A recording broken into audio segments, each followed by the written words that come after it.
The villagers still talk about that winter, the year the winds howled so fiercely that doors froze shut and the forest seemed to vanish into white. Somewhere in the middle of it, an 8-year-old boy disappeared. His name was Matej. For hours, the searchers called his name, their voices breaking against the blizzard. By midnight, most had given up hope, but one did not. Her name was Arya, a German shepherd, lean and weathered, with the kind of eyes that saw what humans could not. She tore through the snowdrifts, following a trail only she could sense, until she found him, half buried, lips blue, the world already slipping away. She refused to let him go. What happened that night would change not just Matej's life, but the way the village understood loyalty itself. Because sometimes salvation comes not from where we expect it, but from the silent devotion of a four-legged companion who will not take no for an answer. This is the story of Arya, the dog who carried a child through the storm, and the reason Matej still whispers those words decades later. Thank you for not letting me sleep. They arrived in the kind of morning that felt unstitched at the edges, the sky frayed into thin silver threads where the Tatras shouldered the clouds. Tomas eased the old wagon off the cracked road and into the gravel turnoff, the tires whispering to a stop beneath spruce and beech that held their breath like a congregation. When the engine went quiet, the forest's small sounds swam forward, the rill of unseen water, a wood dove's patient coo, wind combing needles into a soft shiver. Matej pressed his forehead to the window and fogged a circle there, peering out as if the glass were all that stood between him and a new world. He was 7 in the way 7 can be. Knees bruised, shoelaces determined to come loose, questions stacked inside him like kindling. He turned to his mother, eyes lit. "Is this where bears live?" he asked, half wonder, half warning. "This is where we live for 2 nights," Ivana said, smoothing the cowlick at the back of his head. "And where bears prefer not to be bothered."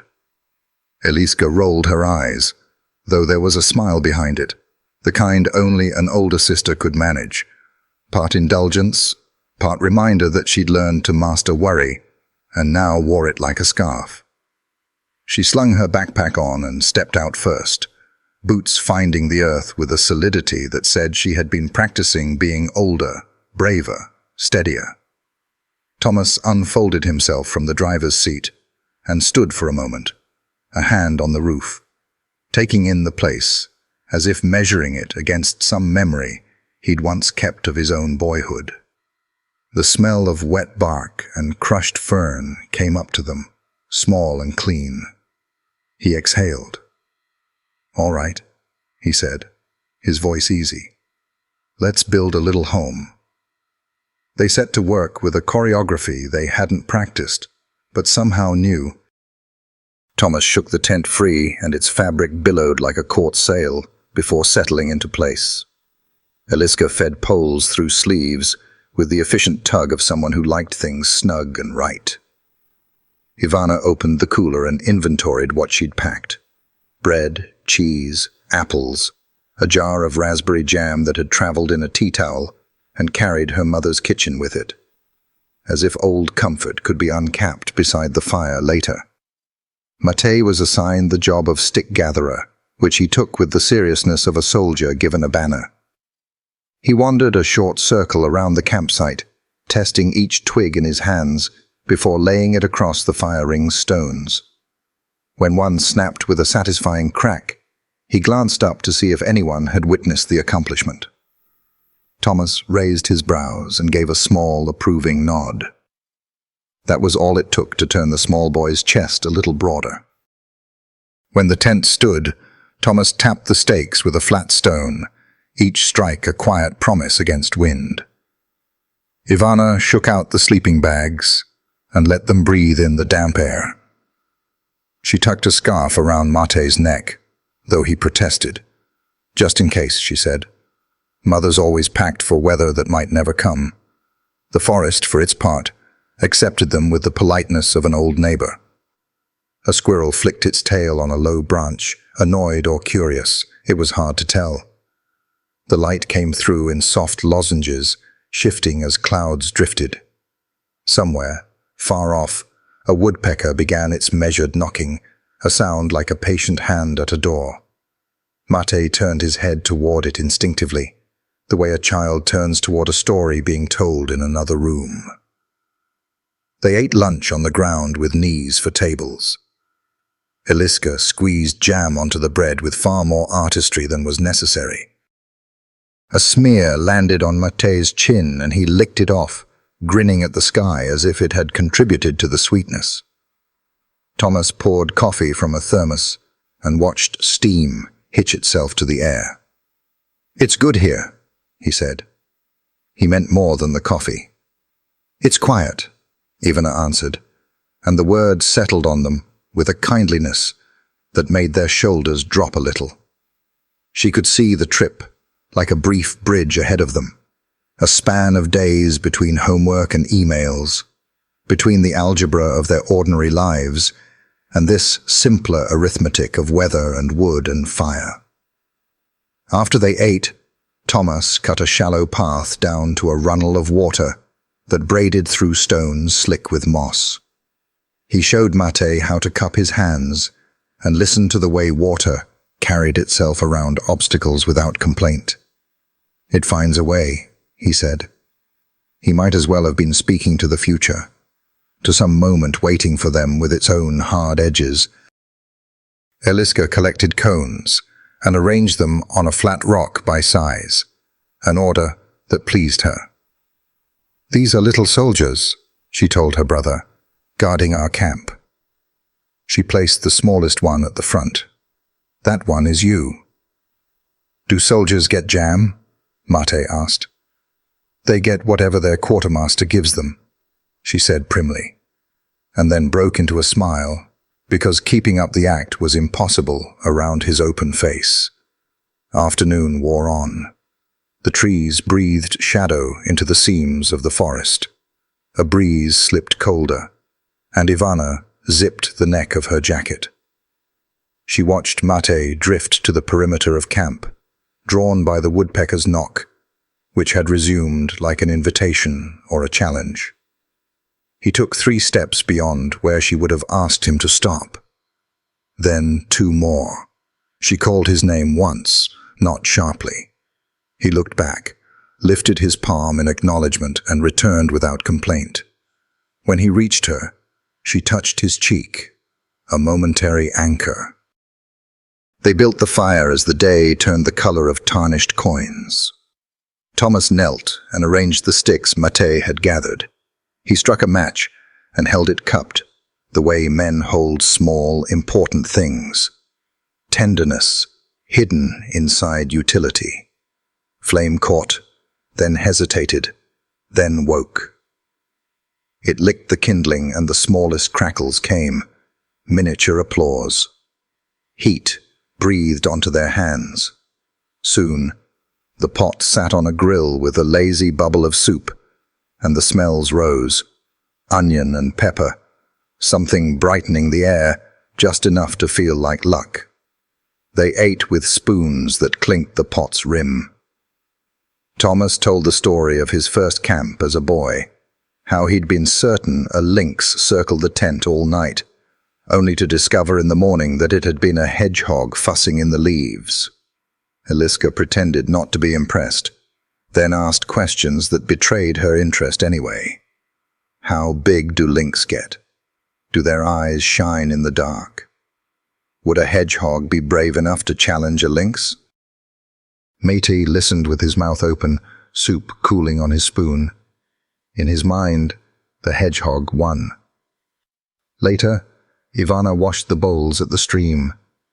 She moved with a care that seemed to say she understood the world to be fragile. Bowls, children, afternoons like this. She glanced up and saw Thomas teaching Mate how to feed the fire a little at a time, not to smother it with generosity. "Everything has the life it can hold," Thomas said, quiet, as if telling himself too. She loved him for these small sermons offered to the air. Twilight gathered. The woodpecker's tapping went absent for a while, then returned from farther off, softer, more insistent. It found some chamber in the trees that turned the sound hollow. The forest seemed to lean in around the family, not menacing exactly, but alert, the way the world gets when it thinks it hears its name. They played a short game of cards in the light of the lantern. Eliska won, as older sisters often do, with a satisfaction she tried not to show. Matej accused the deck of cheating and laughed at his own accusation. He yawned and denied the yawn, because sleep felt like surrender when there was so much to look at, sparks leaving the fire like tiny spirits. Even a scarf, the red of it deepening in dwindling light. Thomas's thumb rubbing a circle on the lantern's handle without thinking, a habit he had when he felt at peace. When it was time for bed, they zipped themselves into the tent like peas into a pod. The nylon made small sounds when they shifted, a kind of breathing. Outside, the fire lowered itself, a faithful guard becoming drowsy. The last of the day's warmth pooled by the stones. Beneath the ground, roots threaded their patient, ancient ways. Matej lay between his parents, listening. The tent walls captured the forest's conversation and brought it close. Somewhere in that layered silence, the whisper of needles, the dry crackle of a beetle in the duff, a branch resigning itself to the earth, he heard again the measured knocking of the woodpecker. He pictured the bird as a watchman, keeping count of the hours so he wouldn't have to. It was a comforting thought, and he held it like a small light cupped in his palms. "Do birds sleep?" he asked into the dark. "Sometimes," Ivana answered, already halfway toward her own sleep. "Sometimes they take turns." "Like soldiers," Eliska murmured from her corner, not quite awake. "Your little cone is on duty tonight." He smiled at that, and his eyes slipped closed. For a time he drifted on the warmth of bodies he trusted, the soft weight of a mother's arm thrown across him in her sleep, the steady hill and valley of his father's breathing. In dreams, the woodpecker was closer. It tapped and tapped, like it knew a secret, and was patient enough to wait for someone to come to the door. Sometime in the night the wind changed. Nothing dramatic, just the steady rearrangement that mountains make when they decide to wear a different weather. The temperature dipped, as if the air had remembered something it had to say. The tent tightened its fabric and hummed. A fox barked once, distant and sharp, a thorn in the quiet. No one stirred. Morning came pale and damp. They woke to a world rinsed in thin mist, the spruce holding beads of water like rosary prayers along their needles. Breath made ghosts in front of mouths. Thomas boiled water for tea and coffee, and the steam looked like the same mist, simply choosing another direction. Breakfast was simple. Bread warmed over the grate, cheese softened at the edges, apple slices that snapped crisp between teeth. Matej's curiosity woke him, wide-eyed. He traced the outline of a boot print beside the tent, his father's, and laid his small hand inside it to compare. He followed an ant as it negotiated a pebble with what he admired as stubborn joy.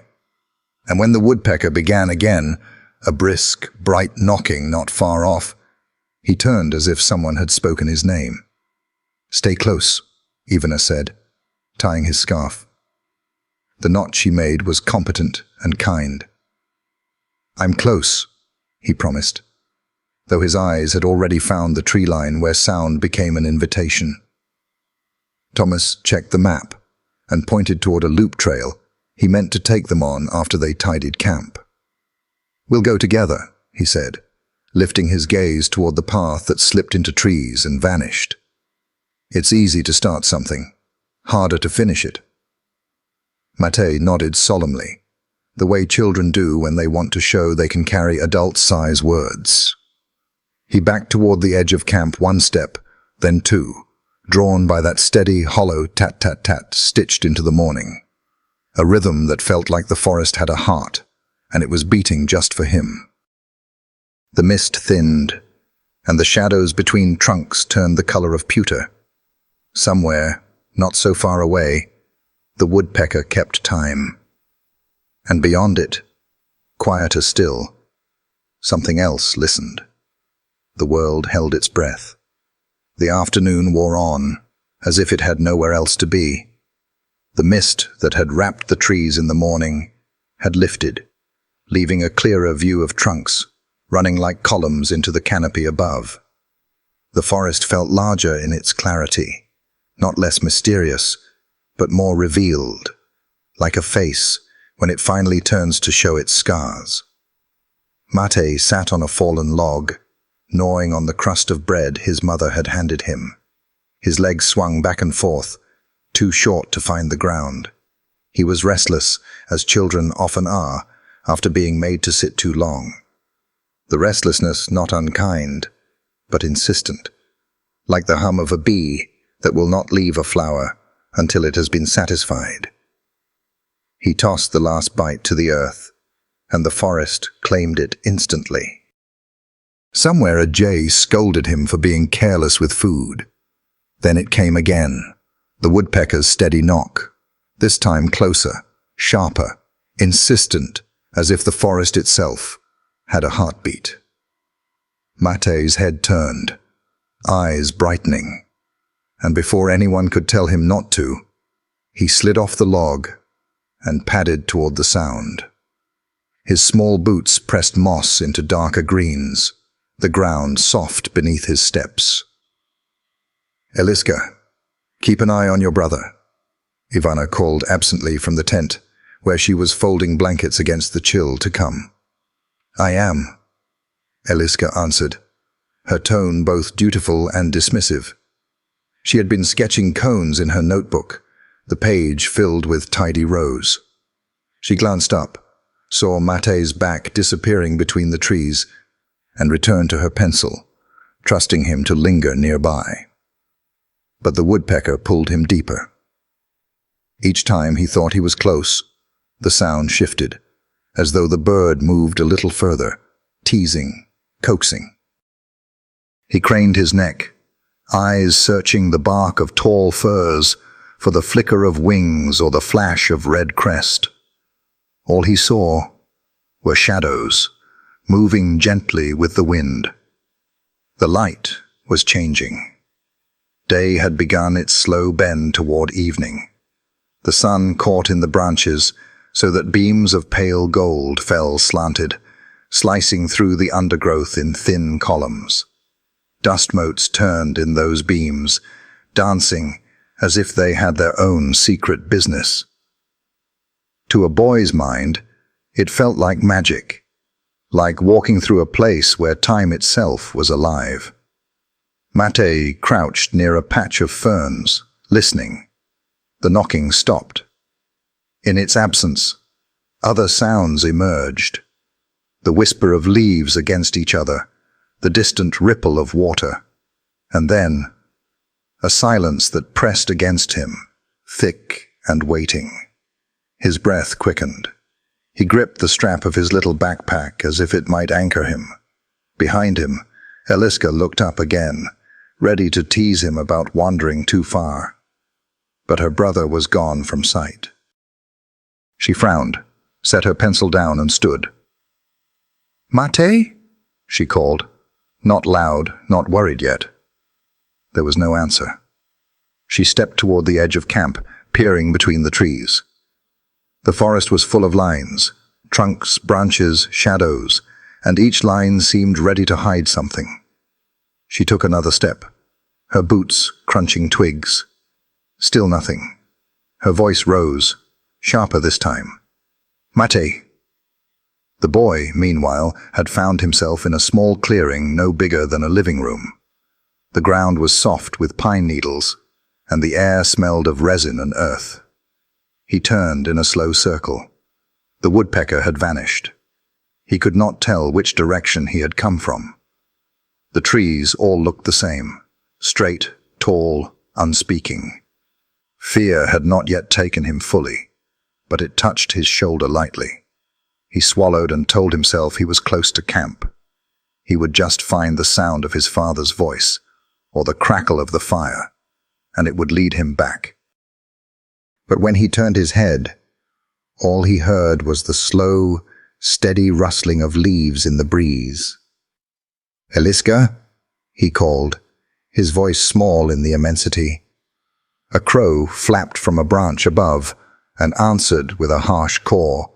The sound startled him, and he stumbled back, his heel catching on a root. He fell hard onto his palms. Dirt pressed into his skin, damp and gritty. He pushed himself up quickly, blinking against the sting in his eyes. At camp, Eliska's unease sharpened into worry. She stepped farther into the woods, calling louder now. "Mate, where are you? This isn't funny." She thought she saw movement to her left and hurried toward it, heart knocking faster than she wanted to admit. But it was only a rabbit darting for cover, its white tail vanishing under the brush. The light dimmed further as the sun dipped lower. Shadows thickened, stretching long fingers across the forest floor. The easy comfort of daylight was slipping away, replaced by something more watchful. Even the air felt cooler, as if evening had already crept down from the mountaintops. Mate stood very still. He remembered his mother's words about bears, and suddenly the forest seemed full of eyes he could not see. Every snapped twig was a step. Every shifting branch was a hand reaching for him. His breath came shallow. He wanted to run, but he did not know where. So he did what a child does when the world grows too large. He whispered softly to himself, repeating the names of the people he loved. Mama, Papa, Eliska, as if saying they could build a wall around him. "Eliska," he tried again, louder this time. And at last, faintly, he thought he heard his name return. He spun toward the sound, relief flooding him. He stumbled forward, through brush, twigs scratching his arms, desperate to find her. "Eliska?" But when he broke through the ferns, there was no one there. Only trees, endless and waiting. At camp, Eliska burst back through the trees, her face pale. "Mama." "Papa," she called. "I can't see him. He's not here." Ivana dropped the blanket she had been folding, her hands trembling. Thomas rose from where he had been tending the fire, his expression shifting from calm to alarm in an instant. The woods, so welcoming hours earlier, now stood darkening and inscrutable. The shadows had lengthened, swallowing the spaces between trunks. And somewhere in that growing darkness, a boy's small figure moved, calling for a sister who could not see him, chasing a sound that no longer belonged to a bird, but to the forest itself. The day was ending, and with it, the safe edges of the world. The first moments of worry were small things, hardly noticeable, like the faint chill that slips under a door before the storm itself arrives. Eliska's voice, sharp and urgent, cracked through the campsite. "Mama! Papa! I can't see him." "He's not here!" Tomas dropped the stick he'd been turning in the fire, his face hardening as though someone had pulled a thread taut across his features. Ivana stood frozen, the blanket she had been folding still clutched in her arms. For a second she tried to believe her daughter's alarm was nothing more than impatience, that Mate would step out from behind a tree with that wide grin of his, proud of having startled her. But he did not appear. "Eliska, how far did he go?" Thomas asked, already striding past the fire's glow, his boots breaking twigs underfoot. "I don't know," Eliska stammered. "He was just there. Then he wasn't." The forest, a companion just hours before, seemed to shift its weight. The trees grew taller, closer. Shadows stitched themselves together in the undergrowth. The last of the daylight leaked away, replaced by a kind of grey that blurred edges and deepened distances. Ivana's voice cut the air. "Mate, Mate, come back." Her words were swallowed almost instantly, carried off by the stillness of the woods. She dropped the blanket without realizing and moved toward the tree line, her steps unsteady, her arms instinctively out, as if she could catch her boy from afar. The family spread out, Thomas veering left, Eliska circling right, Ivana calling from the center. Their voices ricocheted off the trunks, overlapping, frantic. "Mate! Mate! Where are you?" Somewhere deeper, Mate heard the faint echoes of their cries.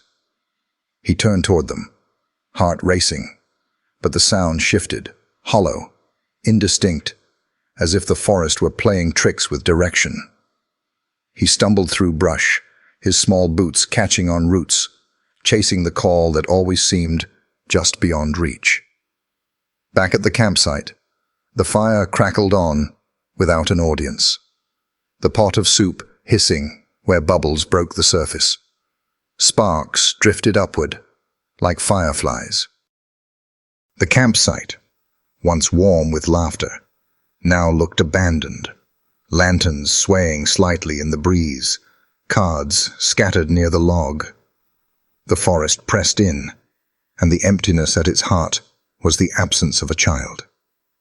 "Eliska, go back to camp," Thomas ordered, his voice rough. "Light the lanterns. Keep shouting his name. We'll make sure he can hear us." "I don't want to leave him," she whispered, her voice shaking. "Do it," Thomas snapped, more harshly than he intended. Fear sharpened everything, even love. Eliska ran back, tears starting to cut tracks down her cheeks. She grabbed the lantern, shook it to life, and held it high, the beam slicing a narrow path into the trees. "Mate!" she called, her voice breaking. "It's me! I'm here!" Ivana stumbled over uneven ground, her shoes slipping on damp leaves. "Tomas," she gasped. What if he's fallen?" "Don't," Tomas growled, as though refusing the thought would keep it from being true. He cupped his hands around his mouth and bellowed again. "Mate! Answer me, boy!" His voice carried farther than hers, rough and commanding, but the silence that followed pressed down heavier. The forest had begun to change character. The songs of birds were gone. Even the woodpecker had ceased its steady knocking. Only the wind remained, threading cold fingers through the branches, making them creak like old doors. It was as if the woods themselves had paused, waiting.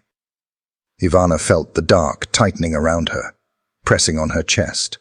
She thought of Mate's scarf, how she had tied it snugly that morning. Was it still around his neck? Was he shivering now, trying to call but too weak to be heard?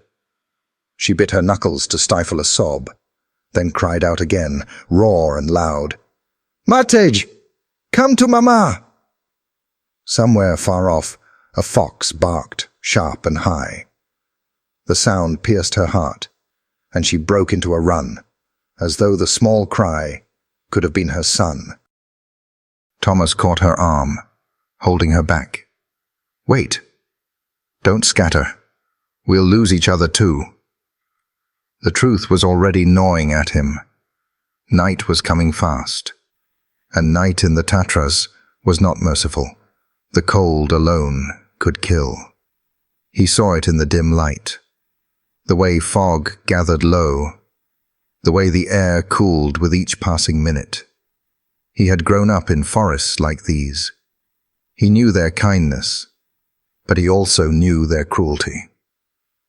Back at camp, Eliska stood rigid, the lantern trembling in her hands.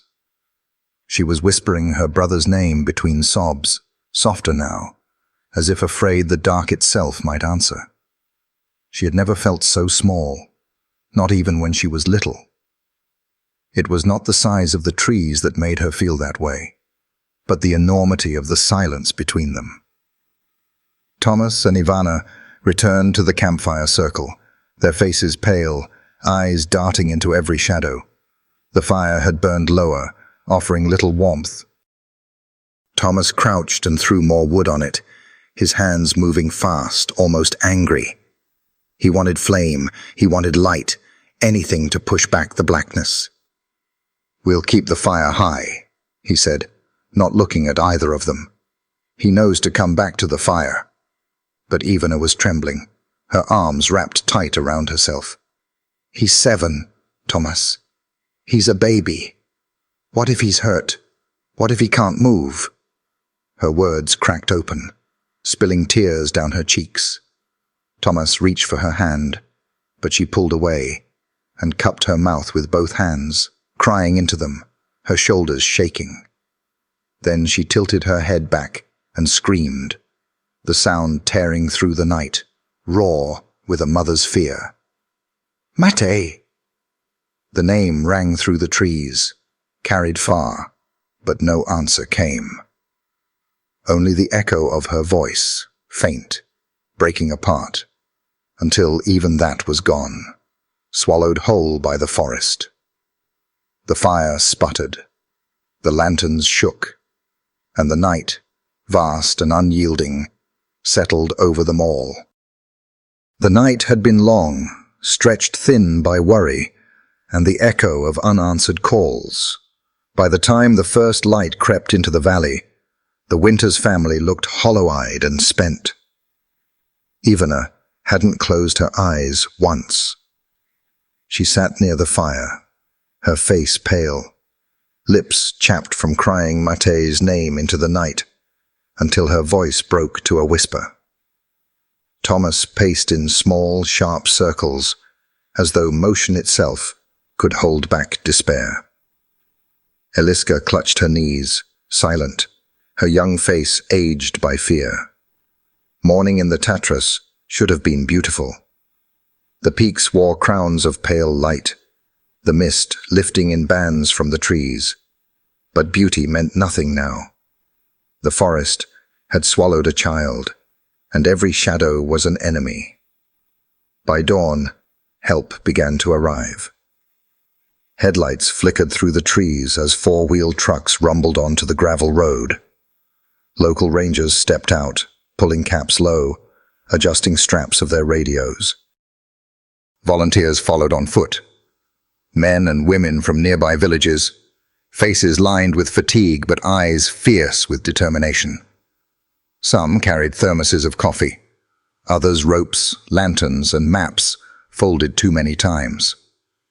The air buzzed with the sound of boots, the static of radios, the clipped tones of coordination.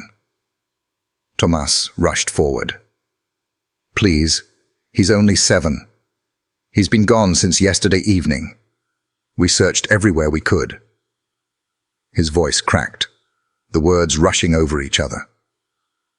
One of the rangers, a tall man with streaks of grey in his beard, put a steady hand on his shoulder. "We'll find him. You're not alone now." His tone was firm, practiced, but not unkind. And then came the sound that stilled everyone for a moment. The low bark of a dog, powerful, yet contained. From the back of a ranger's truck leapt a German shepherd, her coat the color of storm clouds, her eyes sharp as flint. She landed with the quiet grace of an animal who knew her purpose. This was Arya. Beside her walked Captain Novak, lean and deliberate, every motion calculated but calm. His jacket bore the insignia of the Mountain Rescue Division. He carried himself like a man who had lived through many midnights and found a way back through each. The leash in his hand was loose, not because the dog needed restraint, but because the bond between them was invisible and unbreakable. Arya sat at his heel without command, her ears pricked, her breath fogging in the cold air. Her gaze swept over the gathered people, not nervous, not distracted, but assessing. When Novak knelt and ran his hand down her back, she leaned into his touch briefly, then rose again, ready. Ivana, seeing the dog, pressed a trembling hand to her lips. Something in her chest loosened for the first time since Mate vanished. This animal looked like hope wearing fur. "Her name is Arya," Novak said quietly. His voice carried authority, but there was softness beneath it. "She's one of our best trackers. We'll start from the campsite and follow any sign the rain hasn't washed away." Arya moved closer to the fire circle, where Mate's small jacket still lay. Thomas had kept it there all night, unwilling to let it out of sight. Novak lifted it gently, held it out, and Arya lowered her muzzle to it, inhaling deeply. She froze, ears twitching. A faint whine rose in her throat, not distress, but recognition. Then she looked up at Novak, tail held low, ready to work. The captain gave a slight nod. "She has it." The search effort began to take shape, with the efficiency of men and women who had done this too many times. Volunteers fanned out in lines, radios crackling with assigned sectors. Drones were unpacked, their propellers whirring before lifting into the pale sky. Rangers marked maps, tracing circles that grew wider with each passing hour. But it was Arya who carried the heart of the effort. Every time she lowered her nose to the ground, the line of people behind her seemed to hold their breath. She moved with deliberate precision, sniffing, pausing, recalibrating. Novak followed silently, his eyes fixed on her every twitch, every change of pace. It wasn't the leash that bound them. It was something older, forged in storms and danger. One of the volunteers whispered to another, "She doesn't even look around. It's like she knows where he's gone." "She trusts her nose," Novak said without turning. His ears had caught the words, "And I trust her." The bond between handler and dog was not built in a day. Novak had trained with Arya through floods, avalanches, long nights in freezing rain. Once, during a mission when rising waters had nearly swept him under, it was Arya who found his jacket and dragged him toward higher ground until other rescuers reached him. Since then, there had never been a question. Where Novak went, Arya went. And where Arya led, Novak followed. Ivana and Tomas trailed behind as the team fanned into the trees. They were told to stay close, though their presence slowed the pace. Neither parent cared. They would not remain behind while strangers searched for their son. Eliska clung to her mother's sleeve, her young eyes wide, watching Arya with the reverence of someone seeing something more than just a dog. The forest felt different now. What had seemed like a vast, merciless wall of trees the night before now trembled with motion and sound. Dozens of people combing through undergrowth, calling Mate's name, radios chirping updates. Yet beneath all that human noise, there was Arya's silence, her quiet work, the steady rhythm of paws on damp earth. At one point, she stopped abruptly, nose pressing to the ground. Her body stiffened, tail straight. Novak crouched beside her, studying the faint impression in the mud, small, imperfect, but undeniably the print of a child's boot. "Here," he said, his voice low but certain. "He came through here." Ivana fell to her knees, reaching out as if she could touch the footprint itself. "Mate," she whispered. Her tears dropped into the print, merging with the damp soil. Arya pressed forward, not waiting for comfort, not distracted by grief. She surged ahead, nose close to the earth, then lifted her head, ears pivoting. She barked once, sharp and loud, as though telling the forest it could no longer keep its secrets. The search line adjusted, following her lead. Hope, once so fragile, now flared again, fragile but real. For Thomas, for Ivana, for Eliska. Each step Arya took was a step closer to their boy. For Novak, it was another mission, another chance to prove that man's best ally in the darkest places was not technology or maps, but the unyielding loyalty of a dog. And for the forest itself, it was the first crack in its silence, a reminder that even here, in the deepest shadows, under the heaviest silence, there were things stronger than fear. Arya did not look back. She didn't need to.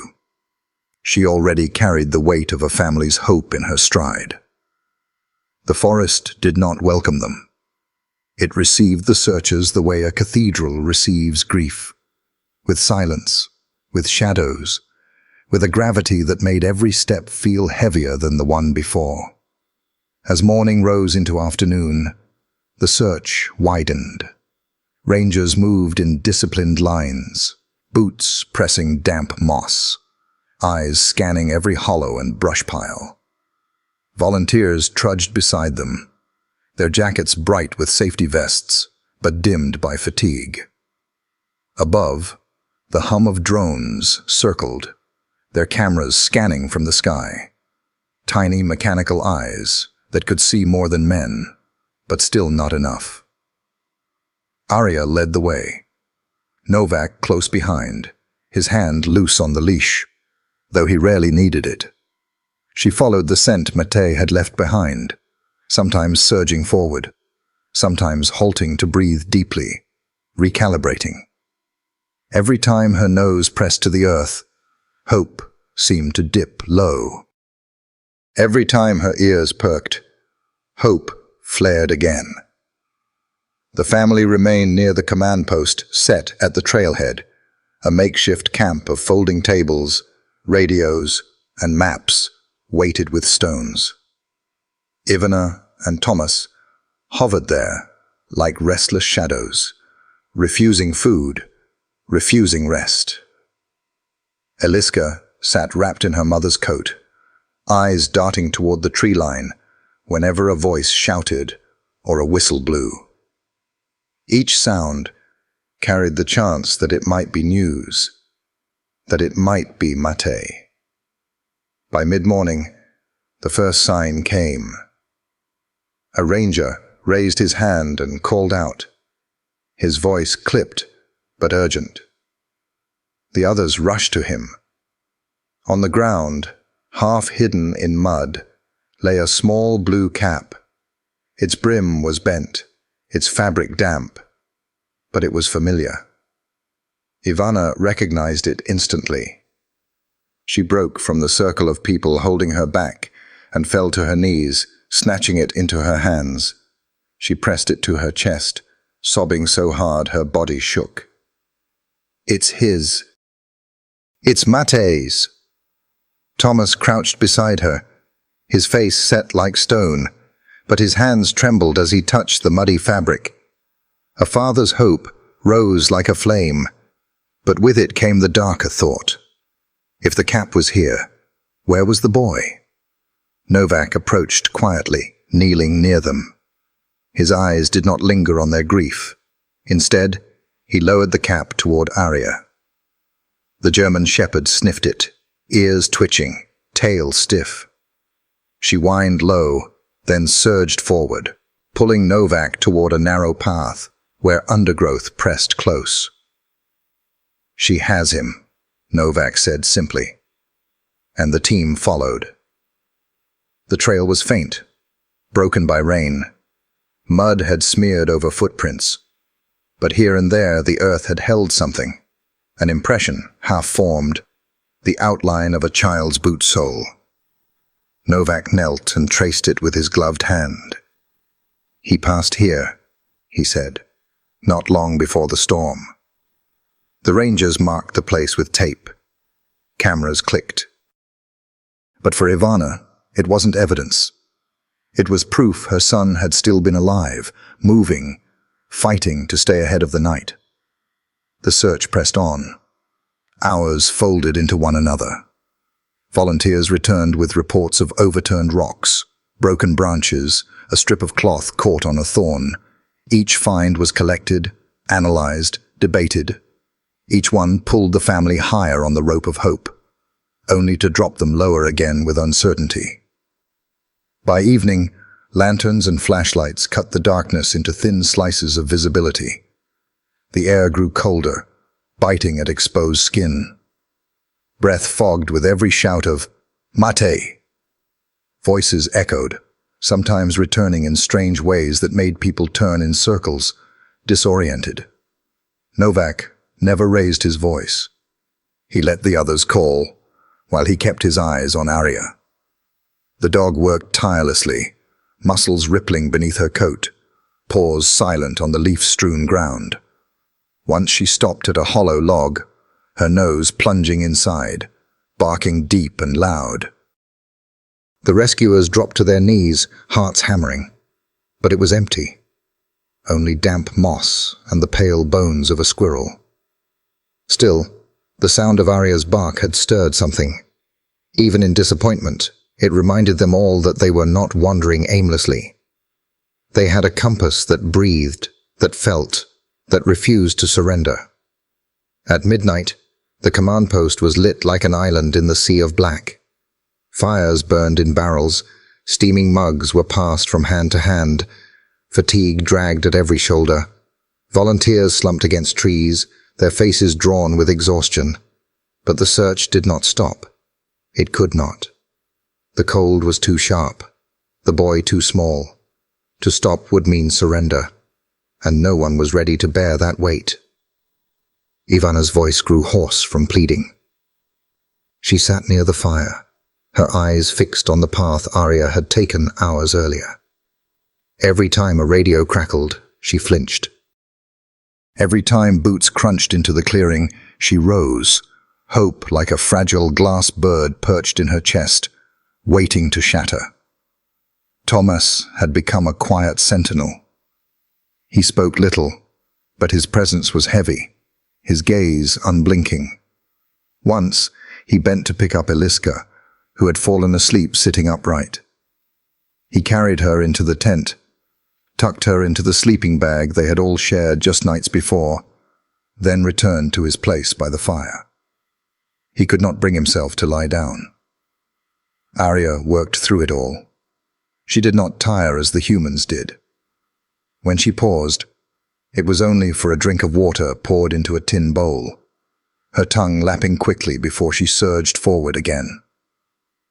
Novak walked with her, as though tethered by invisible string, his stride steady, his eyes on her every motion. He trusted nothing else, not maps, not drones, not even his own instincts. Only hers. The hours bled together. A searcher radioed in that they'd found more prints by a stream, small and uneven, leading up a bank before disappearing into stone. The news sparked movement, a surge of bodies into the darkness, flashlights bobbing like fireflies. Ivana followed until she collapsed, her legs unable to keep pace. Thomas caught her, holding her as she sobbed into his chest. His hand stroked her hair in absent circles, his eyes still on the forest. "Hold on, Mate," he whispered into the night, though no one heard him but the trees. By dawn of the second day, the Tatras rose grey and unyielding, their ridges etched sharp against the pale sky. The forest seemed endless, a labyrinth of trunks and shadows. But in the mud, near the stream, where rangers crouched with cameras and markers, the faint outline of a child's shoe still clung to the earth, and that was enough to keep them moving. Enough to believe that somewhere in those woods, hungry, cold, but alive, a boy was waiting for the voices of those who refused to stop calling. Arya lifted her head, ears pricked. She barked once, deep and certain, the sound echoing like a vow.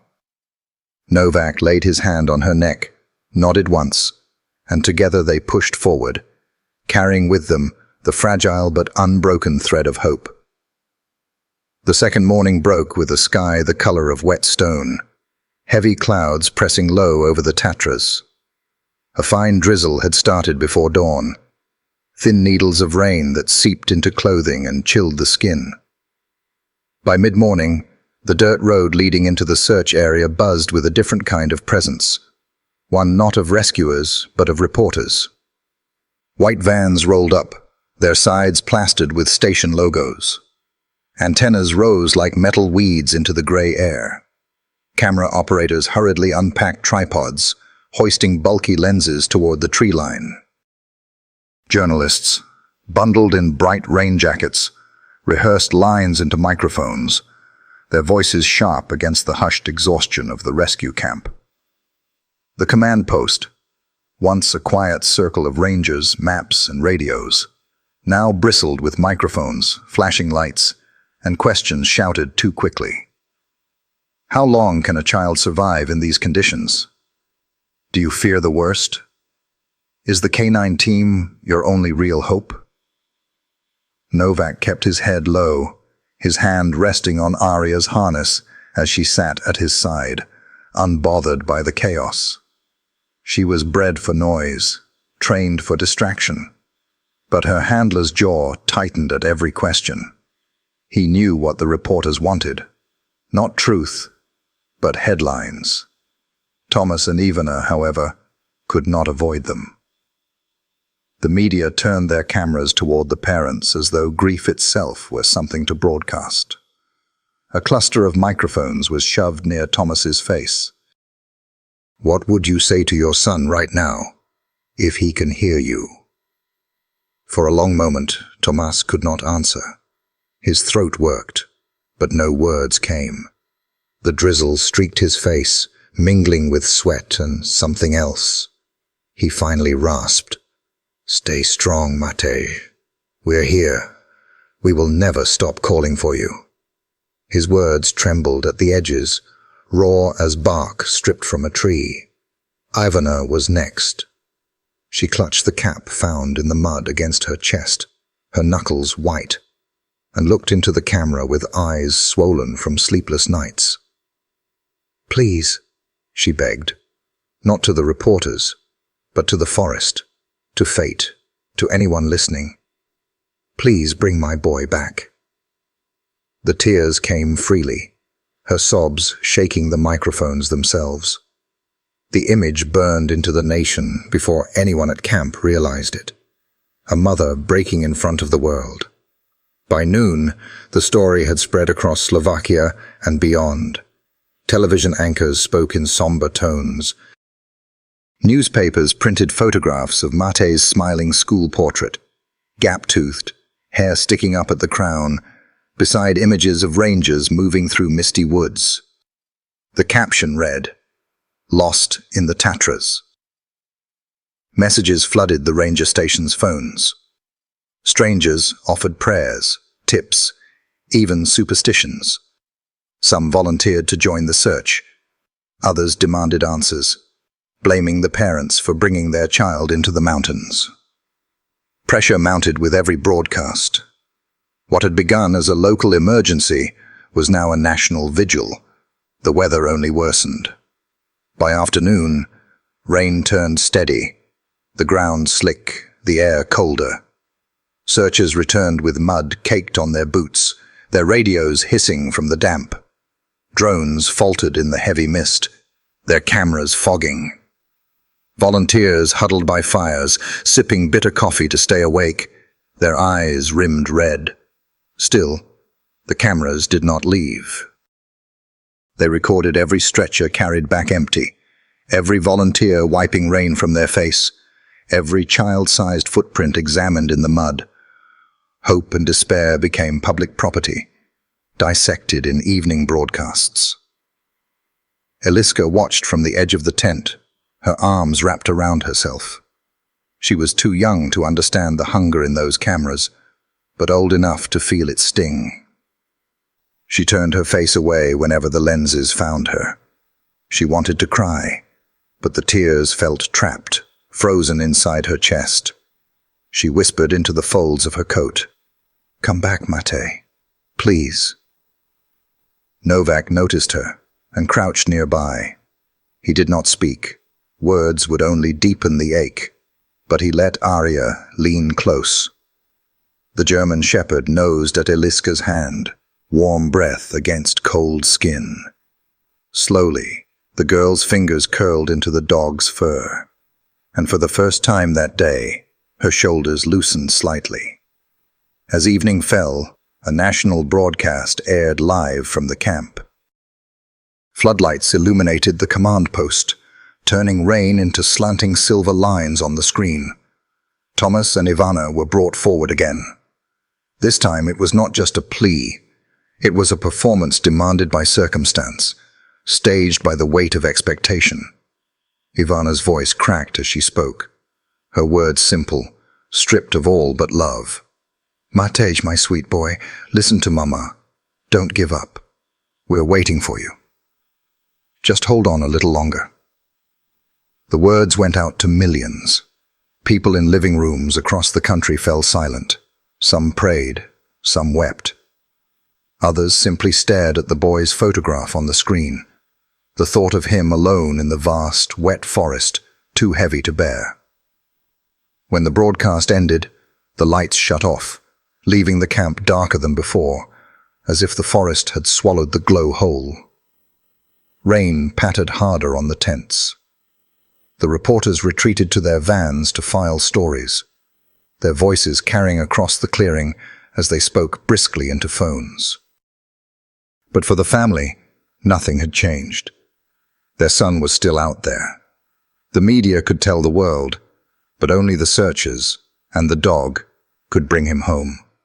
Late that night, Thomas stood at the edge of the camp, staring into the black where the flashlights had vanished. He clenched his fists, whispering under his breath, "Just one more night, son. You can survive one more night." Behind him, Arya lifted her head, ears pricked, eyes gleaming in the dim lantern light. She had not given up. Neither had Novak, and neither would the family, no matter how many cameras came and went. The storm raged harder, the forest darker. But the calls of Matej's name still pierced the night, carrying on voices hoarse but unbroken, echoing into the vastness that refused, so far, to answer back. The woods had changed. When Matej first followed the sound of the woodpecker, the trees had seemed tall but friendly, like pillars holding up the sky. Now they loomed, bending inward, their branches clawing at each other in the dark. The rain made everything slick, his hair plastered to his forehead, his little boots squelching with each step. Hunger clawed at his belly, sharper than the stones that had scraped his knees when he fell earlier. He didn't know how long he had been walking. Time had dissolved into a blur of grey light and long shadows. Once he thought he heard his father's voice calling him, deep and certain. He spun and ran toward it, only to find nothing waiting but a wall of spruce. After that, he stopped running when he heard voices. The forest liked to play tricks. Now, night had come again, heavier than the last. The cold seeped straight through his jacket, into his bones. He wrapped his arms around himself and stumbled until he found a fallen tree hollowed out with rot. Its trunk was wide, bark peeling in patches. To a grown man, it would have been nothing more than a decaying log. To Matej, it looked like a cave, a place to hide. He crawled inside, curling his knees to his chest. The damp wood pressed against his back, but it shielded him from the wind, and that was enough. He tried to be brave. He told himself he was an explorer, camping like his father had taught him. But the dark pressed close, and bravery felt like a game too big for a boy his size. Somewhere beyond the log, a sound rose. At first it was faint, almost like the wind. Then it sharpened, the long, low howl of a wolf rolling across the trees. His heart slammed against his ribs. Another howl answered, closer. Matej clapped both hands over his ears, rocking slightly, whispering, "No, no, no." He thought of what his father once told him, that wolves didn't like people, that they stayed away if you made noise. But what noise could he make when his throat was locked tight with fear? He pressed his forehead against his knees, the smell of wet bark filling his nose. Tears slid hot and fast down his cheeks, cutting through the dirt smeared there. In the quiet between howls, something softer rose from the back of his memory. A song. He heard it not in the forest, but in his mind, faint as a breath. His grandmother's voice, humming the lullaby she always sang when storms rattled the windows of their old house. Spi, dieta, spi. Sleep, child, sleep. He mouthed the words silently, his lips trembling. He could almost see her face, lined but kind, leaning over him with her hand smoothing his hair. The memory wrapped around him like a thin blanket. It didn't stop the cold, but it slowed the terror for a moment. He whispered the song under his breath, the rhythm steadier than his heartbeat. Hunger gnawed again, louder than before. His stomach growled, and he pressed a hand against it. He remembered the apples in the cooler at camp, the jam his sister had smeared on bread, the steam of soup rising from the pot. The pictures in his mind made his mouth water, and then the ache of missing them nearly broke him.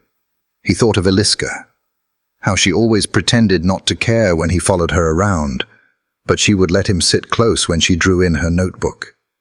He imagined her voice now, calling for him, sharp and annoyed, but safe.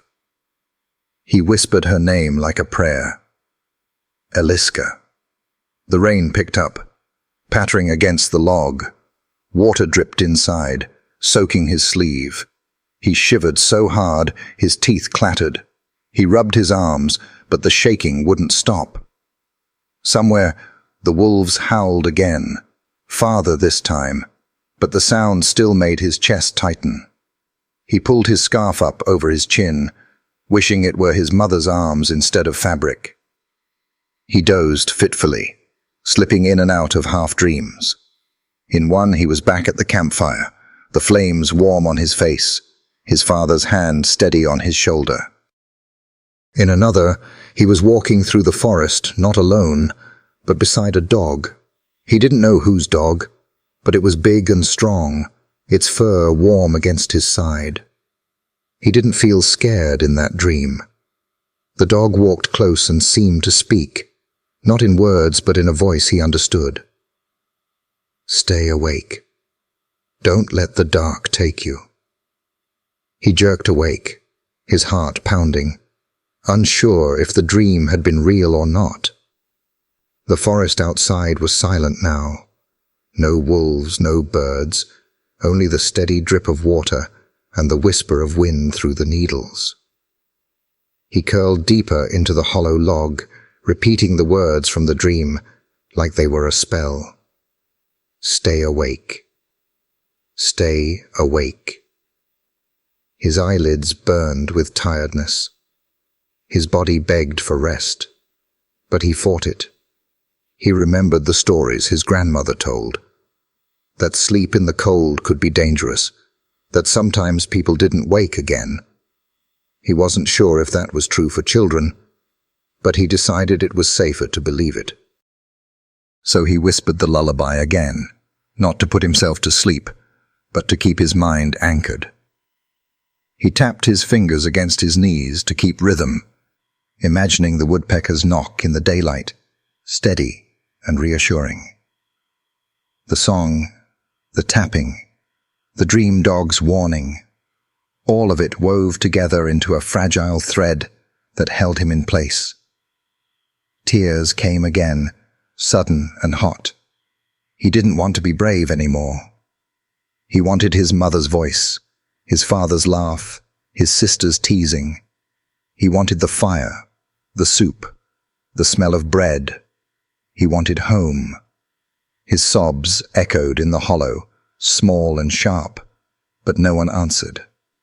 Only the forest held him, vast and merciless. Still, he whispered, "Stay awake." His voice cracked, but he said it again. "Stay awake." The hours stretched, each one colder than the last. The boy in the hollow log fought against the pull of sleep with lullabies, with memory, with the imagined presence of a dog he did not know but somehow trusted. And in that fragile battle between exhaustion and hope, he survived the night, waiting for voices that would not yet come. By the time the second night closed in, the forest was no longer merely dark. It was merciless. The clouds had swallowed the moon whole, and with it, the faint comfort of silver light. What remained was a blackness so thick it seemed to have weight, pressing down on every branch, every shadow, every breath. Matej huddled deeper into the hollow of the fallen log he had claimed, his small body curled tight, arms wrapped around his legs.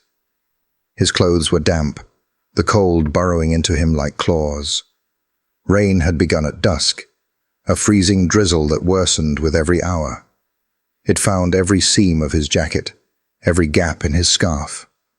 Droplets dripped through the broken bark of the log, tapping against his neck until his skin felt raw. His teeth chattered uncontrollably.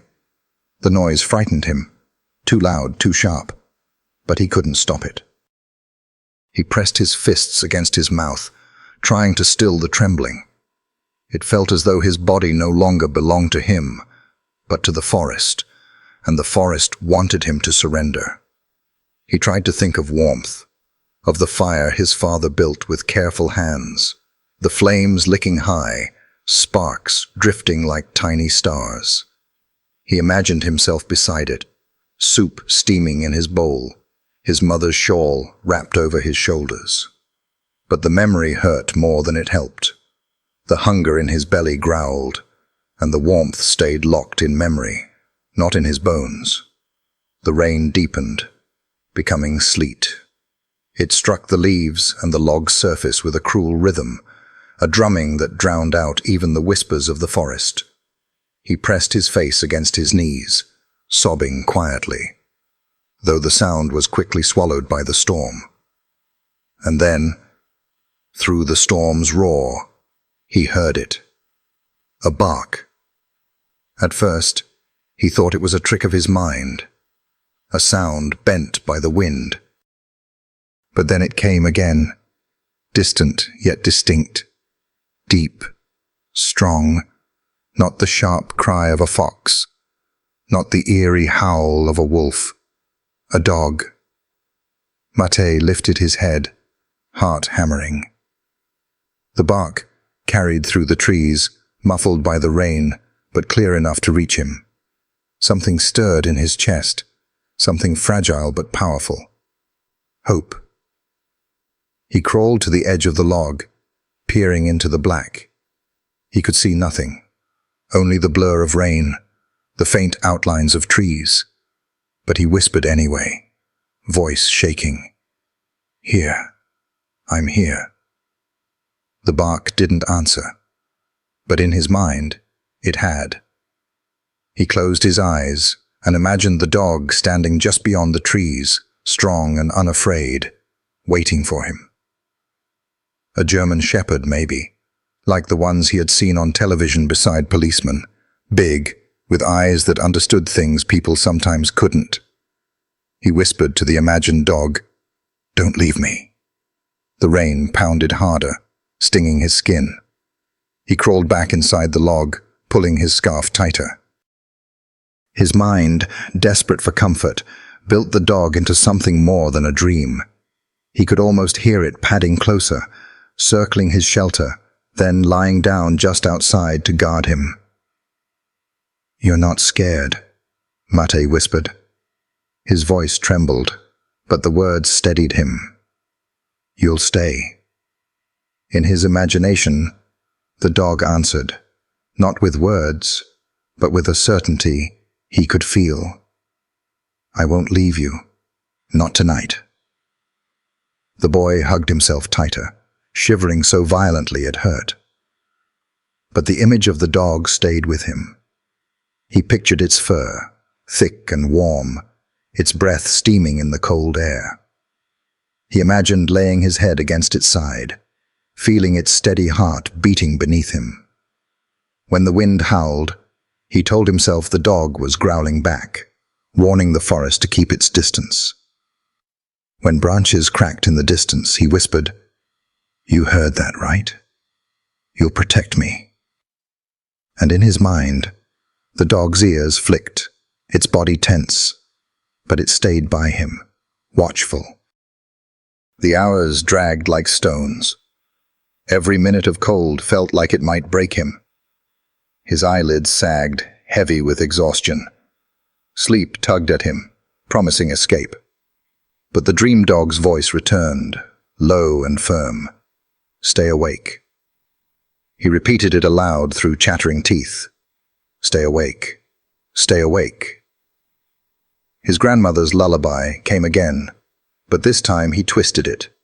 Half lullaby, half chant to keep his eyes open. "Sleep, child. Sleep," he whispered, then quickly shook his head, whispering again, "No, don't sleep. Don't sleep." The bark came again, faint, carried by wind. He wasn't sure if it was real or only his mind clinging to hope, but he answered anyway, weakly, pressing his lips to the damp wood. "I hear you. I'm not alone." The cold wrapped tighter around him, cruel as rope. But inside the hollow, with the storm raging outside, Matej held on to the presence of the unseen dog. It was his guard, his companion, his reason to resist the pull of sleep. He whispered to it as if it could understand, "Tomorrow they'll come. You'll show them where I am. You'll take me home." The storm raged, the forest groaned, but the boy in the log, shaking and soaked, clung to a hope he had given shape in his imagination. A bark in the distance, a guardian in the dark, and through the horror of that second night he survived. Not because the cold spared him, but because a child's fragile faith in a dog he could not see was stronger than despair. By the second night the camp had changed. The air no longer held the restless energy of people pushing forward with hope. It sagged with the weight of fatigue. The rain had turned the clearing into a basin of mud. Lanterns sputtered in the damp, their glow hazy and uncertain, like the people themselves. Ivana sat near the fire barrel, though its flames did little more than spit sparks against the wet. She hadn't slept in 2 days. Her face, pale and drawn, seemed carved by grief. Her hands never stopped moving, clutching Matej's cap, smoothing its sodden fabric, pressing it to her lips, as if it were the only thing tethering her son to this world. Every so often, she would rock gently forward and back, whispering his name under her breath. Thomas hovered nearby, his body restless, even as exhaustion bent his shoulders. He paced in short, sharp steps, boots sinking into the muck, then crouched to redraw lines on the map, as though sheer will could widen the search. His jaw was tight, but every now and then he pressed his palm hard against his face, the mask slipping, the fear cracking through. Around them, volunteers slumped on logs or huddled beneath ponchos. Their radios crackled with updates that led nowhere. Negative on the ridge. Negative along the stream. Each report dropped into the air like stones into deep water, ripples fading to nothing. And then came the whispers. One ranger, his voice low, said to another, 2 nights in this cold. A boy that small. He didn't finish the thought, but the silence was heavier than words. Another volunteer, thinking he was out of earshot, muttered, "We might be searching for a body now." Ivana heard. She lifted her head, eyes blazing through exhaustion. "Don't you dare," she snapped, her voice trembling but fierce. "My boy is alive. Do you hear me? He's alive." The clearing fell silent. The volunteers looked down, ashamed, but the truth lingered like smoke. The forest was merciless, and everyone knew the odds. Thomas strode to her side, crouching low, his arm wrapping around her shoulders. For the first time since the search began, his own tears came, sudden and unhidden. He pressed his forehead against hers, the two of them clinging together, shaking not just from the cold, but from the unbearable weight of helplessness. "I should never have brought us here," he whispered hoarsely. "It's my fault. I thought it would be good for him, for all of us. And now?" Ivana gripped his coat, cutting him off. "No, don't. Don't put that on yourself. We will bring him back. We have to." Her words were fierce, but her voice cracked, betraying the fear that gnawed at her heart. Nearby, Eliska stood with her arms wrapped tight around herself. She had grown quieter with each passing hour, her eyes hollow from lack of sleep. She watched her parents break, her young face caught between guilt and fear. She whispered under her breath, too softly for anyone to hear. "I should have stopped him. I should have kept him close." Novak, standing near Arya, glanced at the family, but said nothing. He understood despair, knew its language, but he also knew the dog at his side, ears alert, nose twitching, still carried the scent, still wanted to work. He laid a steady hand on her back, grounding himself in her calm. At the fire, Ivana's sobs deepened, raw and unrestrained. Thomas held her, his own tears dropping silently into her hair. The sound of grief cut through the clearing, sharper than the wind, heavier than the rain. Some volunteers turned away, unable to watch.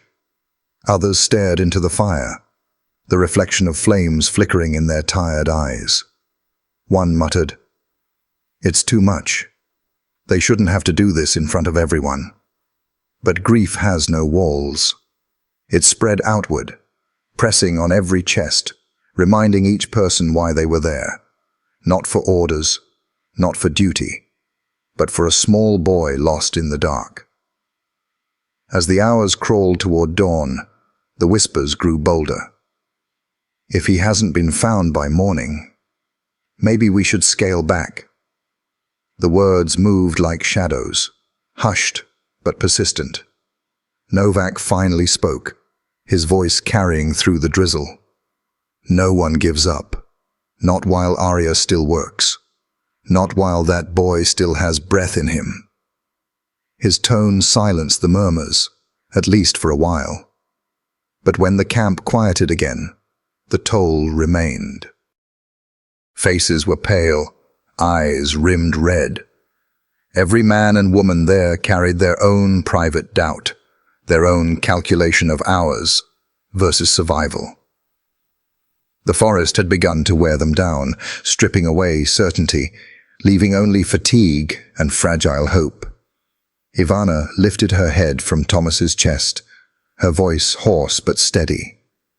"If my boy can survive out there, then I can survive this. Don't you dare talk to me about giving up." The words, ragged and desperate, carried further than she knew. A few volunteers nodded quietly, as though reminded of why they had come in the first place. Still, when the lanterns flickered and the rain hissed against the trees, the silence afterward was heavy. The forest loomed, endless and unfeeling. And in the center of it all, a family sat broken but unyielding, their grief raw, their hope battered, their love refusing to die. The night dragged on. The fire burned low. And the search pressed forward, not because the odds were good, but because surrender was worse. The search camp lay hushed beneath a sky still heavy with rain.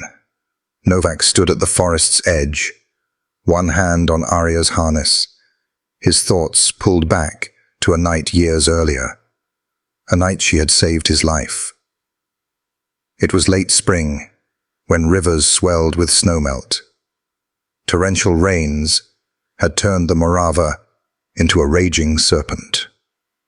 He and Arya were sent to check a collapsed bridge where a man was rumored trapped in his truck. The storm roared, rain sheeting so thick it erased the world. Novak tied himself to a post and pressed forward with Arya steady at his side. He had just spotted the truck when the bank gave way. In a heartbeat, he was swallowed by the river. The cold struck like a fist, dragging him under. His rope snapped taut, lungs burned. He thought, this is how it ends. And then, Arya. He never saw her leap, only felt her teeth grip his jacket. Her body surged against the torrent, dragging him inch by inch toward shore. When rescuers pulled them out, Novak lay gasping, and Arya collapsed beside him, her muzzle nudging his hand. You're not done. From that night, trust became absolute. She wasn't just a dog. She was his tether to life. Now, in the silence of the Tatras, Arya sat alert, ears twitching, breath fogging in the cold. Volunteers muttered doubts. How long could a child survive? Novak ignored them. He had seen her nose find the faintest trails others missed. To him, she was not replaceable. She was the reason he still walked the earth. Just you and me again, he whispered. On the third morning, mist clung low, rain-slick paths sucking at boots. The searchers' voices had grown hoarse, hope thinning with every unanswered call for Mate. Dogs barked at shadows, false leads that lifted hearts only to crush them again. A mark in the mud, a scrap of cloth, each one nothing. Ivana, Mate's mother, broke beneath the strain. "Why is the forest mocking us?" she cried. Despair spread like rot. Novak steadied them. "The storm has muddied the paths. Don't let it muddy your faith. We trust the ones who don't quit." His hand brushed Arya's back. Unlike the others, she hadn't wasted energy on false trails. She waited, nose testing the air, patient and precise. Novak followed her, stride steady. The others, worn and uncertain, trailed after, because Arya's movement carried conviction. Dusk pressed in when she froze, every muscle locked, nose flaring. Then came a sharp bark, urgent, electric. Novak tightened the leash. "What is it, girl?" Before he could hold her, she lunged, wrenching free, tearing into the undergrowth with a speed born of certainty. Her bark rang through the trees, sharp, patterned, not random. The volunteers shouted in confusion. Novak hesitated for a breath. Protocol said to keep her leashed. But the memory of floodwater and her teeth on his jacket drowned protocol out. Arya never broke without reason. He plunged after her, branches whipping, mud clutching at his boots. Her barks guided him through the dark, until he burst into a clearing. Arya pawed frantically at the ground, eyes fierce. Novak dropped beside her, flashlight beam catching the faint impression of a footprint. Small, uneven, nearly washed away by rain. A child. His chest clenched. He touched the print. It was real. Arya barked again, quivering with urgency, then pressed forward. Novak lifted his radio, voice steady, despite the weight of the words. "This is Novak. Arya has a live trail." Static, then urgency. "Copy. Mark your location. We're moving." But Novak's eyes never left Arya. She barked once, tail slicing the air like a banner, and surged ahead. He followed, breath ragged. He remembered the river, the growl in her throat, the fire in her eyes, the strength that had pulled him from death. And she had not let go then. She would not let go now. "Lead on, girl," he whispered. "I'm right behind you." And together, man and dog disappeared into the heart of the forest, chasing the thread of life only she could see. The forest had grown oppressive by the time Arya pulled Novak off the search line. Rain fell in steady curtains. Brambles tore at sleeves. Mud sucked at boots. Yet Arya surged forward, her body taut, nose locked to the earth. Novak followed, lungs raw, legs burning. He knew this urgency. He had felt it once before, the night she dragged him from the flood. Then it meant life or death. He prayed it did again. Her bark cut the silence. Once, twice. Novak shoved through ferns into a hollow where an ancient oak loomed, scarred by storms. Arya clawed frantically at a dark gap at its base, soil flying. Novak dropped to his knees, a flashlight beam trembling into the hollow. At first, only darkness, then a pale face. "Mate." The boy lay curled inside, his breath faint fog against the cold. His lips were cracked, his eyes barely open. "Dear God," Novak whispered. He shouted hoarsely over his shoulder, "I've got him! He's here!" The clearing erupted as rescuers crashed through brush. Ivana's scream tore the night. "Mate!" She stumbled forward, Thomas at her side, arms reaching. Novak slid his arms beneath the boy, lifting his fragile, ice-cold frame. Arya barked once, then sat back, eyes locked on the child. She whined low, as if to urge him awake.